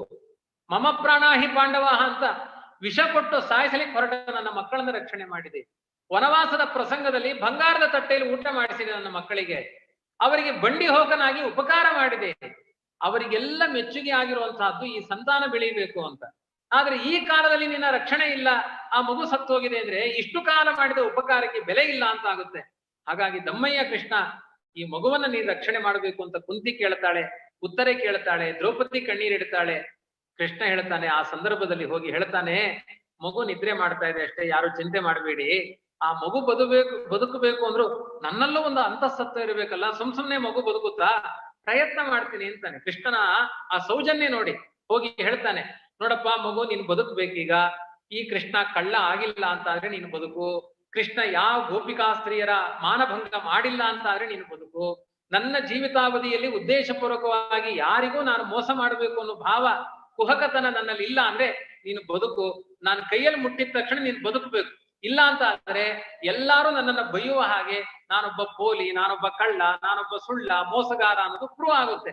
ನೀನು ಬದುಕಿದ್ರೆ ನಾನು ಒಳ್ಳೆಯವನು, ನೀನು ಬದುಕಲಿಲ್ಲ ಅಂದ್ರೆ ನಾನು ಕೆಟ್ಟವನು ಅಂತ ತನ್ನ ಆತ್ಮ ವಿಮರ್ಶೆಯ ಜೊತೆಗೆ ಆ ಮಗುವನ್ನು ಮುಟ್ತಾನೆ ಪರಮಾತ್ಮ. ನಾವು ಹಾಗೆ ಮುಟ್ಲಿಕ್ಕೆ ಹೋದ್ರೆ ಇದ್ದದ್ದು ನಾಶ ಆಗುತ್ತೆ. ಆ ಪರಮಾತ್ಮನ ವೈಭವ ನೋಡಿ ಹೋಗಿ ಆ ಮಗುವನ್ನ ಮುಟ್ಟುತ್ತಾನೆ. ಸತ್ತೋದ ಮೃತ ಶಿಶು ಕಣ್ಣೀರ ಅದು ಅಳ್ಳಿಕ್ಕೆ ಆರಂಭ ಆಗುತ್ತೆ. ಮಗು ಅಳ್ತಾ ಇದೆ ಅಂದ ತಕ್ಷಣ ಎಲ್ಲರಿಗೂ ಸಂತೋಷ ಆಗುತ್ತೆ. ಕೃಷ್ಣ ಮಗುವನ್ನ ಬದುಕಿಸಿದ. ಭಾಗವತದ ಮೊದಲನೆಯ ಮಹಿಮೆ ಏನು ಅಂದ್ರೆ ಸತ್ತವರನ್ನ ಬದುಕಿಸ್ತಾನೆ ದೇವರು. ಆದ್ರಿಂದ ಯಾರು ತುಂಬಾ ಸಾವಿನ ಅಂಚಿನಲ್ಲಿದ್ದಾರೆ ಅವರು ಭಾಗವತ ಕೇಳಿ ಬದುಕಿಸುತ್ತೆ. ಮೊದಲನೇ ಕಥೆಯೂ ಹಾಗೆ. ಪರೀಕ್ಷಿತ ಸಾಯ್ಲಿಕ್ಕೆ ಹೊರಟ, ಬದುಕಿಸಿದ, ಮತ್ತೆ ಸತ್ತು ಬದುಕಿಸಿದ. ಈಗ ಸತ್ತವನನ್ನ ಬದುಕಿಸಿದ. ಪರೀಕ್ಷಿತ ಬ್ರಹ್ಮಜ್ಞಾನಿಗಳ ಶಾಪಕ್ಕೆ ತುತ್ತಾದ, ಅವನು ಕೊನೆಯ ಕಾಲಕ್ಕೆ ಸಾಯ್ತಾನವನು, ಅವನನ್ನ ಸಾಯಿಸಿ ಬದುಕಿಸಿದ. ಅಂದ್ರೆ ಅವನನ್ನು ಸಾಯಿಸಿ ಮೋಕ್ಷ ಕೊಟ್ಟು ಬದುಕಿಸಿದ ಅಂತ ಬಹಳ ದೇವರ ಅದ್ಭುತವಾದ ಮಹಿಮೆಯನ್ನ, ಈ ತರದ ಒಂದು ಸಂಪುಟೀಕರಣ, ಒಂದು ಸಂಯೋಜನೆ ಯಾವ ಗ್ರಂಥಗಳಲ್ಲೂ ಇಲ್ಲ. ಒಂದು ಭಾಗವತವನ್ನ ಕೇಳಿ ಮೋಕ್ಷ ಆಯಿತು ಅನ್ನುವ ವ್ಯವಸ್ಥೆ ಇರುವುದು ಭಾಗವತದಲ್ಲಿ ಮಾತ್ರ. ಅದಕ್ಕೆ ಇದಕ್ಕೆ ಪುರಾಣ ರಾಜ ಅನ್ನುವ ಬಿರುದಿದೆ. ಅಂತೂ ಪರೀಕ್ಷಿತ ರಾಜನ ಉದ್ಧಾರವನ್ನ ಪರಮಾತ್ಮ ಮಾಡ್ತಾನೆ, ಕುಂತಿಯನ್ನ ಅನುಗ್ರಹ ಮಾಡ್ತಾನೆ. ಇದರ ನಡುವೆ ಧರ್ಮರಾಜನಿಗೆ ಒಂದು ಸಂಶಯ ಇದೆ. ಅಯ್ಯೋ, ನಾನು ಯುದ್ಧ ಮಾಡಬಾರದ ಯುದ್ಧವನ್ನ ಮಾಡಿಬಿಟ್ಟೆ, ಅನ್ಯಾಯ ಆಗಿದೆ ನನ್ನಿಂದ ಅಂತ ತುಂಬಾ ಪಶ್ಚಾತ್ತಾಪ ಪಟ್ಟು ಕೃಷ್ಣನಿಗೆ ಹೇಳ್ತಾನೆ, ನಾನು ಯುದ್ಧ ಮಾಡಬಾರ್ದಾಗಿತ್ತು, ಭೀಷ್ಮ ದ್ರೋಣಾದಿಗಳ ಹನನಕ್ಕೆ ನಾನು ಕಾರಣ ಆದೆ, ಕೃಷ್ಣ ನಿನ್ನ ಮಾತು ಕೇಳಬಾರ್ದಾಗಿತ್ತು ಅಂತಾನೆ. ಅದಕ್ಕೆ ಕೃಷ್ಣ ಹೇಳ್ತಾನೆ, ಧರ್ಮ ಕಾರ್ಯವನ್ನ ಮಾಡಿ ಅಳುವುದು ಅಷ್ಟು ಉಚಿತ ಅಲ್ಲ. ಯಾಕೆ ಅಷ್ಟೊಂದು ದುಃಖ ಪಡ್ತಿ? ಇನ್ನು ಭೀಷ್ಮಾಚಾರ್ಯನ್ ಸತ್ತಿಲ್ಲ, ಉತ್ತರಾಯಣ ಪರ್ವಕಾಲ ಕಾಯ್ತಾ ಇದ್ದಾರೆ. ನಿನ್ ಸಂಶಯಕ್ಕೆಲ್ಲ ಅವರು ಕುರುಕುಲ ಪಿತಾಮಹ, ಅವರಷ್ಟ ನಾನೇನು ಓದಿಲ್ಲ, ಬಾ ಕರ್ಕೊಂಡು ಹೋಗ್ತೀನಿ ಅಂತ ಪರಶುರಾಮ ದೇವರ ಬಳಿ 500 ವರ್ಷ ಬೃಹಸ್ಪತ್ಯಾಚಾರ್ಯ ಹತ್ರ ವಿದ್ಯೆ ಇದನ್ನೆಲ್ಲ ಕಲಿತವನು ಭೀಷ್ಮಾಚಾರ್ಯರು, ಅವರ ಹತ್ರ ಹೋಗಿ ಕೇಳೋಣ ಅಂತ ಧರ್ಮರಾಜನಿಗೂ ಒಂದು ಕ್ಷಣಕಾಲ ಹೌದು ಅಂತ ಅನಿಸ್ಬೇಕು. ಕೃಷ್ಣನ ಸರ್ವಜ್ಞತ್ವವನ್ನ ಬದಿಗಿಟ್ಟು ಯಾರಾದ್ರೂ ನಾನಿದ್ದಾಗ ಇನ್ನೊಬ್ಬರ ಹತ್ರ ಕೇಳದ ಪ್ರವಚನ ಅಂತ ಈ ತರ ಗರ್ವ ಬರುತ್ತೆ. ದೇವರೇ ಪಾಂಡವರನ್ನ ಕರ್ಕೊಂಡು ಹೋಗಿ ಭೀಷ್ಮಾಚಾರ್ಯ ಮುಂದೆ ನಿಲ್ಲಿಸ್ತಾನೆ. ಭೀಷ್ಮಾಚಾರ್ಯ ತಲೆ ಗಿಟ್ಟಿಸಿಕೊಳ್ತಾರೆ. ಪ್ರತ್ಯಕ್ಷವಾಗಿ ಪರದೈವ ದೇವರಿದ್ದಾಗ ನನ್ನ ಬಳಿ ಕೇಳಲಿಕ್ಕೆ ಬಂದಿದ್ದೆ ನಿನ್ನ ದೊಡ್ಡ ಅಪರಾಧ. ಕೃಷ್ಣ ಮಾಡಿಸಿದ ಧರ್ಮ ಯಾವತ್ತೂ ಅಧರ್ಮ ಆಗಲ್ಲ, ಅದರಲ್ಲಿ ಸಂಶಯ ತಾಳುವುದು ಅಧರ್ಮವಾಗುತ್ತೆ ಅಂತ ಹೇಳಿ ಶಾಂತಿ ಪರ್ವ, ಅನುಶಾಸನ ಪರ್ವ ಅನ್ನೋ ವಿಸ್ತಾರವಾದ ಚಿಂತನೆಗಳನ್ನ ಭೀಷ್ಮಾಚಾರ್ಯರು ಧರ್ಮರಾಜನಿಗೆ ಉಪದೇಶ ಮಾಡಿದ ಮೇಲೆ ಅವನ ಮನಸ್ಸನ್ನ ನಿರ್ಮಲ ಮಾಡಿಕೊಳ್ತಾನೆ. ಅಂದ್ರೆ ದೇವರು ಕೇವಲ ಸಮಾಜ ಸುಧಾರಕನಾಗಿ ಬರಲಿಲ್ಲ, ಅಂತರಂಗದ ಸಮಾಜವನ್ನು ಸುಧಾರಿಸಲಿಕ್ಕೆ ಬಂದಿದ್ದಾನೆ. ಅಂದ್ರೆ ಹೊರಗಡೆಯ ಕೊಳೆಯನ್ನು ಮಾತ್ರ ವರಿಸಿದ್ರೆ ಪ್ರಯೋಜನ ಆಗಲ್ಲ, ಮನಸ್ಸಿನ ಕೊಳೆಯನ್ನು ಕೂಡ ತೊಳೆದುಕೊಳ್ಬೇಕು. ಆವಾಗಲೇ ನಮ್ಮ ಬದುಕು ಬಂಗಾರ ಆಗುವುದು. ಪರಮಾತ್ಮ 2 ಕೆಲಸವನ್ನು ಮಾಡಿದ್ದಾನೆ. ಧರ್ಮರಾಜನಿಗೆ ಹೊರಗಡೆ ಇದ್ದ ಕಂಟಕಗಳನ್ನು ಪರಿಹಾರ ಮಾಡಿದ. ಅವನ ಅಂತರಂಗದಲ್ಲಿ ಅವನಲ್ಲಿ ಏನೆಲ್ಲ ಧರ್ಮದ ಸಂಶಯಗಳಿತ್ತು ಅವನನ್ನ ನೆಪ ಮಾಡಿಕೊಂಡು ಸಮಾಜದ ಆ ಕಶ್ಮಲಗಳನ್ನೇ ಭೀಷ್ಮಾಚಾರ್ಯರ ಮೂಲಕ, ಭೀಷ್ಮಾಚಾರ್ಯರ ಹೃದಯದಲ್ಲಿ ಕೃಷ್ಣನೇ ನಿಂತು ಧರ್ಮರಾಜನಿಗೆ ತತ್ವೋಪದೇಶ ಮಾಡಿ ಆ ಸಂಶಯಗಳನ್ನೆಲ್ಲ ಪರಿಹಾರ ಮಾಡಿದ. ಭೀಷ್ಮಾಚಾರ್ಯರು ಕೊನೆಗೆ ಕಣ್ಣೀರಿಡ್ತಾರೆ, ದೇವರೇ ನೀನ್ ಮಾಡಿದ ಉಪಕಾರ ಎಂಥದ್ದು. 700 ವರ್ಷದ ವಿದ್ಯೆ ನನ್ನ ತಲೆಯಲ್ಲಿತ್ತು, ಯಾವ ಒಬ್ಬ ಶಿಷ್ಯ ನನ್ಗೆ ಸಿಕ್ಕಿರಲಿಲ್ಲ. ಗಟ್ಮುಟ್ಟಿಯಾದಾಗ ಯಾರೋ ಶಿಷ್ಯರು ಸಿಗ್ಲಿಲ್ಲ. ಶರಪಂಜರದಲ್ಲಿ ವಯೋಂತ ಮಲಗಿದಾಗ ಇಷ್ಟು ಜನ ಕೂರಿಸ್ಕೊಂಡು, ಅದರಲ್ಲೂ ಎಂಥ ಬ್ರಹ್ಮಜ್ಞಾನಿಗಳು, ಭೀಮಸೇನ, ಧರ್ಮರಾಜ, ಅರ್ಜುನ, ನಕುಲ, ಸಹದೇವ, ಅವ್ರ ಜೊತೆಗೆ ನೀನೂ ಕೂತ್ಕೊಂಡು ನನ್ನ ಪ್ರವಚನ ಕೇಳಿಸ್ಕೊಂಡಿಯಲ್ಲ, ನನ್ನಂತ ಭಾಗ್ಯವಂತರೆ ಯಾರು ಅಂತ ಅದನ್ನ ಮತ್ತೆ ಮತ್ತೆ ಮತ್ತೆ ಮತ್ತೆ ನೆನೆದು ಕೃಷ್ಣನ ಆ ಚಕ್ರ ಹಿಡಿಸ್ಬಿಟ್ಟೆ ಅನ್ನೋ ಪಶ್ಚಾತ್ತಾಪದಲ್ಲಿ ಅದನ್ನೇ ಕೊನೆಗೂ ಹೇಳಿಕೊಂಡು ಪ್ರಾಣ ಬಿಡ್ತಾರೆ. ಧೃತ ವಿಶಿಕ ಹತಃ ವಿಶೀರ್ಣ ದಂಸಃ ಕ್ಷತಜ ಪರಿಪ್ಲುತಃ ಆತತಾಯಿನೋಮೆ ಪ್ರಸಭಂ ಅಭಿಸಸಾರ ಮದ್ವದಾರ್ಥಂ ಸ ಭವತು ಮೇ ಭಗವಾನ್ ಮುದೇ ಮುಕುಂದಃ. ನನ್ನ ಆ ಅಪರಾಧದ ಪ್ರತಿಜ್ಞೆಗೂ ಕೂಡ ಬೆಲೆಯನ್ನು ಕೊಟ್ಟು ಚಕ್ರಧಾರಿಯಾಗಿ ಸಂಹಾರ ಮಾಡ್ಲಿಕ್ಕೆ ಬಂದಿಯಲ್ಲ, ದೇವರೇ ನಿನ್ನ ಕರುಣೆ ಇರಲಿ ಅಂತ ತಮ್ಮ ಪ್ರಾಣವನ್ನ ದೇವರ ಪಾದಾರವಿಂದಕ್ಕೆ ಸಮರ್ಪಣೆಯನ್ನ ಮಾಡಿ ಕೃತಕೃತ್ಯರಾದವರು ಭೀಷ್ಮಾಚಾರ್ಯರು. ಅಷ್ಟ ವಸುಗಳ ದುಃಖ ಏನು, ವರಾಂಗಿನಿ ಹೆಂಡತಿ ಮಾತು ಕೇಳಿ ಗೋವನ್ನ ಅಪಹಾರ ಮಾಡ್ಲಿಕ್ಕೆ ಹೋಗಿ ದೇವಲೋಕದ ಏನೆಲ್ಲ ಪ್ರಾರಬ್ಧದ ಮೂಟೆಯನ್ನ ಮಂಡೆಗೆ ಹೊತ್ತುಕೊಂಡು ಬಂದಿದ್ರೋ ಆ ಎಲ್ಲಾ ಪ್ರಾರಬ್ಧಗಳನ್ನು ಕೂಡ ಕೃಷ್ಣನ ಸ್ಮರಣೆಯಿಂದ ತೊಳೆದುಕೊಂಡ ಮಹಾನುಭಾವರು ಭೀಷ್ಮಾಚಾರ್ಯರು. ಅಂತಹ ಭೀಷ್ಮಾಚಾರ್ಯರ ಒಂದು ನಿರ್ಯಾಣ ಆಗುತ್ತೆ. ಧರ್ಮರಾಜಾದಿಗಳ ಮನಸ್ಸಿನ ಸಂಶಯ ಪರಿಹಾರ ಆಗುತ್ತೆ. ಪರೀಕ್ಷಿತ ರಾಜ ಯುವರಾಜ ಪದವಿಯಲ್ಲಿ ಕೂತ್ಕೊಳ್ತಾನೆ. ಬಹುತೇಕ ಧರ್ಮರಾಜನಿಗೆ ಪಟ್ಟ ಸಿಕ್ಕಾಗ, ಅವನು ರಾಜನಾದಾಗ ಅವನಿಗೆ 72 ವರ್ಷ ಆಗಿರುತ್ತೆ. ಇವತ್ತಿನ ರಿಟೈರ್ಮೆಂಟ್ ಲೈಫ್ ಏನ್ ಹೇಳ್ತಾರೆ, ಅದು ಕಳೆದ 4 ವರ್ಷ ಆದ ಮೇಲೆ ಇವನ ಆಡಳಿತ ಆರಂಭ. ಇವತ್ತಿನ ಕಾನೂನಿನಲ್ಲಿ ಅದು ಸರಿಯಾಗೇ ಇದೆ. ಆದ್ರಿಂದ ಆ ಪಕ್ವತೆ ಇದ್ದವರು ರಾಜರಾಗಬೇಕು. 20 ವರ್ಷದ ತರುಣ ಬಂದು ಅವನ ಆಡಳಿತ ಕೂತ್ರೆ ಅದೇನೋ ಬೇರೆ ತರ ದೆಹಲಿ ಮಂತ್ರಿಗಳ ಆಡಳಿತ ತರ ಆಗಿಬಿಡುತ್ತೆ. ಆದ್ರಿಂದ ಒಂದು ಸರಿಯಾದ ವ್ಯವಸ್ಥೆಯಲ್ಲಿ ನಡಿಬೇಕು ಅಂದ್ರೆ ಒಂದು ಪಕ್ವತೆ ಇರಬೇಕು. ಅಂದ್ರೆ ವಿಷಯ ವೈರಾಗ್ಯ ಬಂದಾಗ ಅಧಿಕಾರ ಕೊಡಬೇಕು. ವಿಷಯದ ದಾಹ ಇದ್ದಾಗ ಅಧಿಕಾರ ಕೊಟ್ರೆ 95 ಕೋಟಿ ಅರಮನೆ ಕಟ್ಬಿಡ್ತಾರೆ. ಹಾಗಾಗಿ ವಿಷಯದ ಅಧಿಕಾರದ ದಾಹ ಎಲ್ಲ ಇಳಿದ ಮೇಲೆ ರಾಜ್ಯವನ್ನು ಕೊಟ್ರೆ ಪ್ರಾಮಾಣಿಕವಾಗಿ ಪ್ರಜೆಗಳನ್ನ ಮಕ್ಕಳಂತೆ ನೋಡ್ತಾರೆ ಅಂತ ತುಂಬಾ ದೊಡ್ಡ ಸೂಕ್ಷ್ಮ ನೀತಿಗಳಿದ್ದಾವೆ ಮಹಾಭಾರತದಲ್ಲಿ. ಧರ್ಮರಾಜನಿಗೆ ಅಧಿಕಾರವನ್ನು ಕೊಟ್ಟ, ಅದಕ್ಕೆ ಬೇಕಾದ ಮೌಲಿಕ ಶಿಕ್ಷಣಗಳನ್ನ ಪರೀಕ್ಷಿತ ರಾಜನನ್ನ ಯುವರಾಜ ಮಾಡಿಕೊಂಡು ಅವನಿಗೆ ಶಿಕ್ಷಣ ಕೊಟ್ರು. ಬಹುತೇಕ ಪರೀಕ್ಷಿತ ರಾಜನಿಗೆ 36 ವರ್ಷ ಆದ ಮೇಲೆ ಅವನಿಗೆ ಈ ಯುವರಾಜ ಪದವಿ ಸಿಕ್ಕಿದ್ದು. ಆಮೇಲೆ ಧರ್ಮರಾಜನ ಆಡಳಿತ, ಆಮೇಲೆ ಧರ್ಮರಾಜನ ನಿರ್ಯಾಣ, ಅದಾದ್ಮೇಲೆ ಪರೀಕ್ಷಿತ ರಾಜನಾಗಿದ್ದು. ಆದ್ರಿಂದ ಅವಾಗ ಇವನಿಗೂ ಒಂದು ಪಕ್ವತೆ ಬಂದಿತ್ತು ಪರೀಕ್ಷಿತ ರಾಜನಿಗೆ. ಆಚೆ ಅವನು ಧರ್ಮರಾಜ, ಅವರೆಲ್ಲರೂ ಕೂಡ ಕೃಷ್ಣ ನನ್ನ ಅವತಾರ ಕಾರ್ಯ ಮುಕ್ತಾಯವಾಗಿದೆ ಅಂತ ಪರಂಧಾಮಕ್ಕೆ ತೆರಳಿದ ಮೇಲೆ ಪಾಂಡವರು ಕೂಡ ಪರಂಧಾಮಕ್ಕೆ ತೆರಳುತ್ತಾರೆ. ಮುಂದೆ ಪರೀಕ್ಷಿತ ರಾಜನ ಆಳ್ವಿಕೆ ನಡೆಯುತ್ತೆ.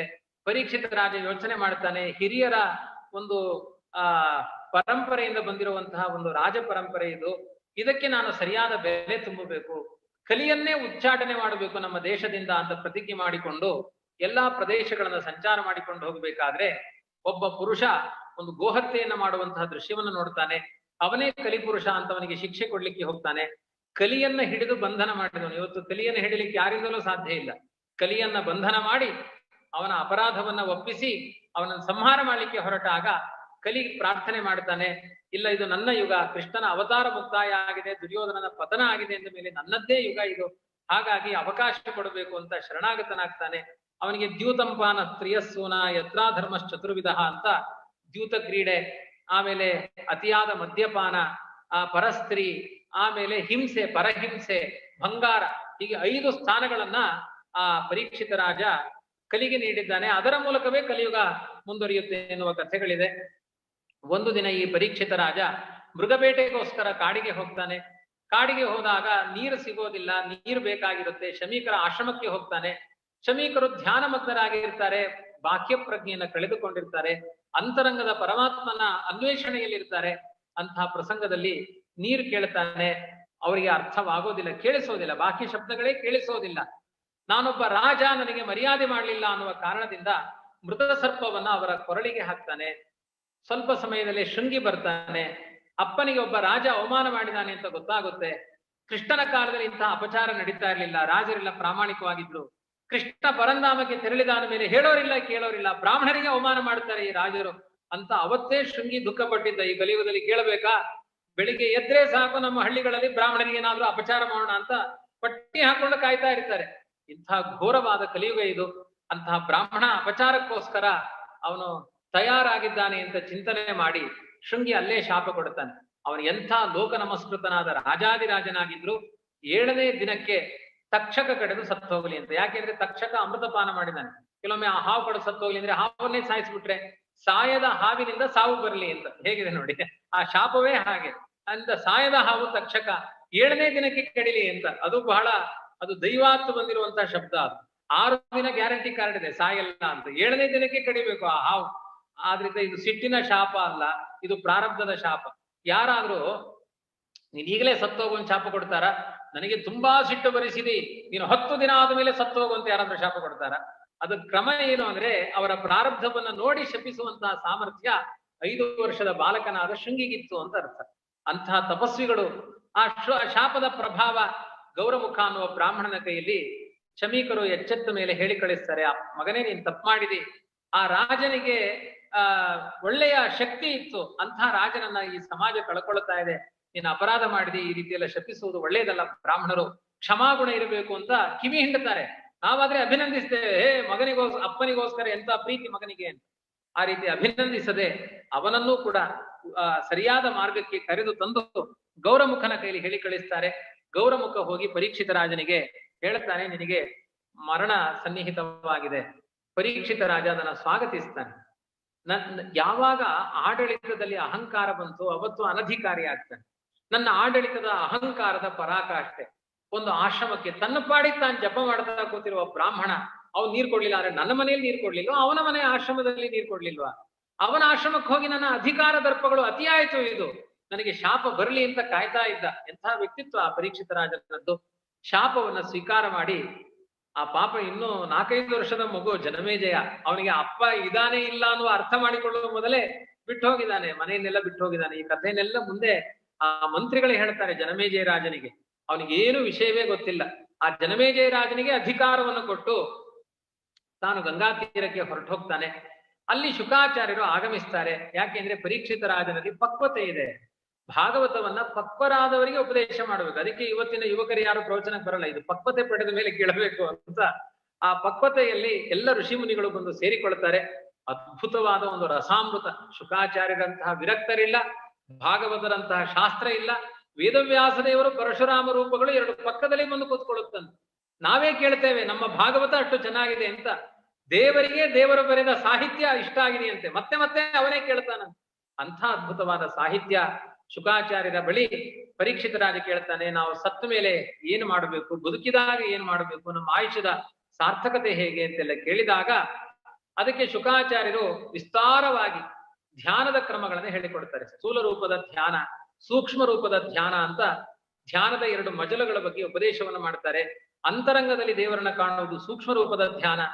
ಜಗತ್ತಿನಲ್ಲಿ 14 ಲೋಕಗಳಲ್ಲಿ ಭಗವಂತನ ವಿರಾಟ್ ರೂಪವನ್ನು ಚಿಂತನೆ ಮಾಡುವುದು ಸೂಕ್ಷ್ಮ ರೂಪ ಧ್ಯಾನ. ಅದಕ್ಕೆ ಪೂರಕವಾಗಿ ಎಲ್ಲಾ ಪುರಾಣಗಳಿದ್ದಾವೆ. ಪುರಾಣಗಳಲ್ಲಿ ಏನ್ ಹೇಳ್ತಾರೆ, ಅತ್ರ ಸರ್ಗೋ ವಿಸರ್ಗಶ್ಚ ಸ್ಥಾನಂ ಪೋಷಣ ಮೂತಯ ಮನ್ವಂತರೇಶಾನುಕಥಾ ನಿರೋಧೋ ಮುಕ್ತಿರಾಶ್ರಯ ದಶಮಸ್ಯ ವಿಶುದ್ಧ್ಯರ್ಥಂ ನವಾನಾಮಿಹ ಲಕ್ಷಣಂ ಅಂತ ಮೋಕ್ಷಕ್ಕೆ ಹೋಗಬೇಕು. ಅದಕ್ಕೆ ಸಂಬಂಧಪಟ್ಟಂತೆ ಸೃಷ್ಟಿಯನ್ನೇ ಹೇಳ್ತಾರೆ, ಅವಾಂತರ ಸೃಷ್ಟಿಯನ್ನು ಹೇಳ್ತಾರೆ, ಮನುಗಳ ಸೃಷ್ಟಿಯನ್ನು ಹೇಳ್ತಾರೆ, ಭಗವಂತನ ರೂಪಗಳ ಸೃಷ್ಟಿಯನ್ನು ಹೇಳ್ತಾರೆ, ಚಕ್ರವರ್ತಿಗಳ ಸೃಷ್ಟಿಯನ್ನು ಹೇಳ್ತಾರೆ. ಎಲ್ಲವೂ ಕೂಡ ಮೋಕ್ಷಕ್ಕೆ ಹೋಗಬೇಕು. ಜೀವಾತ್ಮರು ಅನ್ಲಿಕ್ಕೆ ಬೇಕಾದ ಮೆಟೀರಿಯಲ್ ಭಗವಂತ ಒದಗಿಸಿ ಕೊಡ್ತಾನೆ. ತನ್ನ ರೂಪಗಳಿಂದ ಕೊಡ್ತಾನೆ, ರಾಜರಿಂದ ಕೊಡ್ತಾನೆ, ಪದಾರ್ಥಗಳ ಮೂಲಕ ಕೊಡ್ತಾನೆ ಅಂತ ಇದನ್ನೇ ವಿಸ್ತಾರವಾಗಿ ಭಾಗವತ ಮುಂದೆ ವರ್ಣನೆ ಮಾಡುತ್ತೆ. 3ನೆಯ ಸ್ಕಂದದಲ್ಲಿ ಮೈತ್ರೇಯ ಮತ್ತೆ ವಿದುರ ಸಂವಾದ ಇದೆ. ಅಂದ್ರೆ ವಿದುರ ಆ ದುರ್ಯೋಧನನಿಗೆ ನೀನು ಮೋಸ ಹೋಗ್ತಾ ಇದೀಯ ಅಂತ ಧೃತರಾಷ್ಟ್ರನಿಗೆ ಒಂದಷ್ಟು ತತ್ವೋಪದೇಶ ಮಾಡ್ಲಿಕ್ಕೆ ಪ್ರಯತ್ನ ಮಾಡ್ತಾನೆ. ಆ ಸಂದರ್ಭದಲ್ಲಿ ದುರ್ಯೋಧನ ಬಂದು, ನೀನು ಯಾರು ದಾಸಿಪುತ್ರ ನಮ್ಮನೇಲಿ ಉಪದೇಶ ಮಾಡ್ಲಿಕ್ಕೆ, ನಾವು ಹಾಕಿದ ಅನ್ನ ತಿನ್ಕೊಂಡು ಬಿದ್ದಿರೋ, ಇಲ್ಲಾಂದ್ರೆ ಜಾಡ್ಸೋ ಒದಿತೀವಿ ಅಂತ ಇಂಥ ಕೆಟ್ಟ ಮಾತುಗಳನ್ನ ಹೇಳಿ ಈ ವಿದುರನನ್ನ ಪ್ರಾಣ ಹೋಗಿರಬಾರ್ದು ಬದುಕಿರಬಾರ್ದು ಹಾಗೆ ಒದಿರಿ ಅಂತ ಈ ರೌಡಿಸಂ ಎಲ್ಲ ಮಾಡ್ತಾನೆ ದುರ್ಯೋಧನ. ಇಂಥ ನೀಚರ ಮನೆಯಲ್ಲಿ ನಾನು ಬದುಕುವುದು ಬೇಡ ಅಂತ ಪಾಂಡವರನ್ನ ಅನ್ವೇಷಣೆ ಮಾಡಿಕೊಂಡು ಹೋಗ್ತಾನೆ, ಗಂಗಾ ತೀರಕ್ಕೆ ಹೋಗ್ತಾನೆ. ಅಲ್ಲಿ ಉದ್ಧವ ಸಿಗ್ತಾನೆ, ವಿದುರನಿಗೆ ಉದ್ಧವ ಸಿಗ್ತಾನೆ. ಉದ್ಧವನ ಹತ್ರ ಕೇಳ್ತಾನೆ, ನನ್ನ ಮನಸ್ಸಿಗೆ ಸಮಾಧಾನ ಇಲ್ಲ, ಈ ಜಗತ್ತಿನ ವಿಚಾರ ಸಾಕು ಅಂತ ಅನಿಸಿದೆ, ಭಗವದ್ ವಿಚಾರ ಹೇಳು. ಯಾವ ಕೃಷ್ಣ ಪರಂಧಾಮಕ್ಕೆ ಹೋಗಬೇಕಾದ್ರೆ ತನ್ನ ಮಂಗಳ ಗೀತೆಗಳನ್ನು ನಿನ್ನ ಕಿವಿಗೆ ಕೇಳಿಸಿದ್ದಾನೋ ಅದು ನಿನ್ನ ತಲೆಯಲ್ಲೇ ಇದೆ, ಅದೊಂದು ಸ್ವಲ್ಪ ಹೇಳು, ಕೇಳಿಸಿಕೊಳ್ತೇನೆ. ನೆಮ್ಮದಿ ಇರುವುದು ಅಧ್ಯಾತ್ಮದಲ್ಲೇ. ತುಂಬಾ ದುಃಖ ಆದಾಗ ದೇವರ ಕಥೆ ಕೇಳಬೇಕು ವಿನಃ ಧಾರಾವಾಹಿ ಕೇಳಲಿಕ್ಕೆ ಹೋದ್ರೆ ಅದೇ ಮನೆಯೊಂದು 3 ಬಾಗಿಲು ಅಂತಿದ್ರೆ ನಡೀತಾ ಇರುತ್ತೆ, ಇನ್ನೂ ದುಃಖ ಜಾಸ್ತಿ ಆಗುತ್ತೆ. ದೇವರ ವಿಚಾರವನ್ನ ಕೇಳಬೇಕು ಅಂತ ಅವನು ಆಸೆ ಪಟ್ಟಾಗ ಉದ್ಧವ ಹೇಳ್ತಾನೆ ವಿದುರನಿಗೆ, ಮೈತ್ರೇಯರ ಬಳಿ ಕೃಷ್ಣ ಹೇಳಿದ್ದಾನೆ ವಿದುರನಿಗೆ ಬೇಕಾದ ಉಪದೇಶವನ್ನ ನೀನು ನೀಡು ಅಂತ. ಮೈತ್ರೇಯರು ಬದರಿ ಕ್ಷೇತ್ರದಲ್ಲಿದ್ದಾರೆ, ಅಲ್ಲಿಗೆ ತೆರಳು ಅಂತ ಹೇಳ್ತಾರೆ. ಬದರಿ ಕ್ಷೇತ್ರಕ್ಕೆ ಹೋದಾಗ ಮೈತ್ರೇಯರು ಆ ವಿದುರನಿಗೆ ಸೃಷ್ಟಿಯ ಬಗ್ಗೆ ಉಪದೇಶ ಮಾಡ್ತಾರೆ. ಮೊದಲೇ ಸೃಷ್ಟಿಯನ್ನ ಹೇಳುತ್ತೆ. ಯಾವ ಪುರಾಣ ಆದ್ರೂ ಮೊದಲು ಸೃಷ್ಟಿಯನ್ನ ಹೇಳುತ್ತೆ. ಅದರಲ್ಲಿ ಪ್ರಾಕೃತ ಸೃಷ್ಟಿ, ವೈಕೃತ ಸೃಷ್ಟಿ, ವರಾಹರೂಪಿಯಾದ ಪರಮಾತ್ಮ ಭೂಮಿಯನ್ನು ಉದ್ಧಾರ ಮಾಡಿದ್ದು, ಸರ್ವೋತ್ತಮನಾದ ಭಗವಂತನಿಂದ ಉತ್ಪನ್ನರಾದ ಬ್ರಹ್ಮದೇವರು ಸೃಷ್ಟಿಯನ್ನ ಮಾಡ್ಲಿಕ್ಕೆ ಉದ್ಯುಕ್ತರಾದಾಗ ಕಾಲವನ್ನು ಹೇಗೆ ಸೃಷ್ಟಿ ಮಾಡಿದ್ರು, ದೇಶಗಳ ವ್ಯಾಪ್ತಿ ಹೇಗಾಯ್ತು, 27 ವಿಧವಾದ ಸೃಷ್ಟಿಗಳು, ಅದರಲ್ಲಿಯೂ ಕೂಡ ಕೊನೆಗಿರುವಂತಹ ಪ್ರಧಾನವಾದ 3 ಸೃಷ್ಟಿಗಳು ಯಾವುದು, ಒಂದು ಪ್ರಾಣಿ ಪಕ್ಷಿಗಳ ಸೃಷ್ಟಿ, ಇನ್ನೊಂದು ಗಿಡ ಮರಗಳ ಸೃಷ್ಟಿ, ಮತ್ತೊಂದು ಕೊನೆಗಾಗಿದ್ದು ಮಾನವರ ಸೃಷ್ಟಿ. ಆ ಮಾನವರ ಸೃಷ್ಟಿ ಆಗಿದ್ದು ಅದು ಕೂಡ ಅಭಿವೃದ್ಧಿ ಆಗಿದ್ದು ಹೇಗೆ ಅಂದ್ರೆ, ಚತುರ್ಮುಖ ಬ್ರಹ್ಮದೇವರ ಮಗ ಸ್ವಯಂಭೌಮನು, ಆ ಸ್ವಯಂಭೌಮನುವಿನ ಮತ್ತೊಬ್ಬ ಮಗಳು ಅಂದ್ರೆ ಬ್ರಹ್ಮನ ಮತ್ತೊಬ್ಬಳು ಮಗಳು ಶತರೂಪಾದೇವಿ, ಅವರಿಬ್ಬರಿಗೆ ವಿವಾಹವನ್ನ ಮಾಡಿ ಮಿಥುನಿ ಸೃಷ್ಟಿ ಅಂತ ಮಾನವರ ಸೃಷ್ಟಿಗೆ ಸಹಕಾರವನ್ನ ಬ್ರಹ್ಮದೇವರು ಮಾಡ್ತಾರೆ. ಆ ಮಿಥುನಿ ಸೃಷ್ಟಿಯಿಂದ ಸ್ವಯಂಭೌಮನು ಆ ಶತರೂಪಾದೇವಿಯ ಮೂಲಕ ವಿಶೇಷವಾಗಿ 5 ಜನ ಮಕ್ಕಳನ್ನು ಪಡಿತಾನೆ. ಪ್ರಿಯವ್ರತ, ಉತ್ತಾನಪಾದ, ಆಕೂತಿ, ಪ್ರಸೂತಿ, ದೇವಹೂತಿ ಅಂತ. ಆ ಪ್ರಸೂತಿಯನ್ನ ಕರ್ದಮ ಪ್ರಜಾಪತಿಗಳಿಗೆ ಕೊಟ್ಟು ವಿವಾಹವನ್ನ ಮಾಡ್ತಾರೆ ಎಂಬಲ್ಲಿಗೆ ಮೊದಲನೇ ದಿನದ ಕಥೆ ಮುಕ್ತಾಯವಾಗುತ್ತೆ. ಮತ್ತೆ 2ನೇ ದಿನದ ಕಥೆಯನ್ನ ನಾಳೆ ಸೇರಿದಾಗ ನೋಡೋಣ. ಹರಿಪ್ರಿಯತಾ ಮಧ್ಯೇಶ.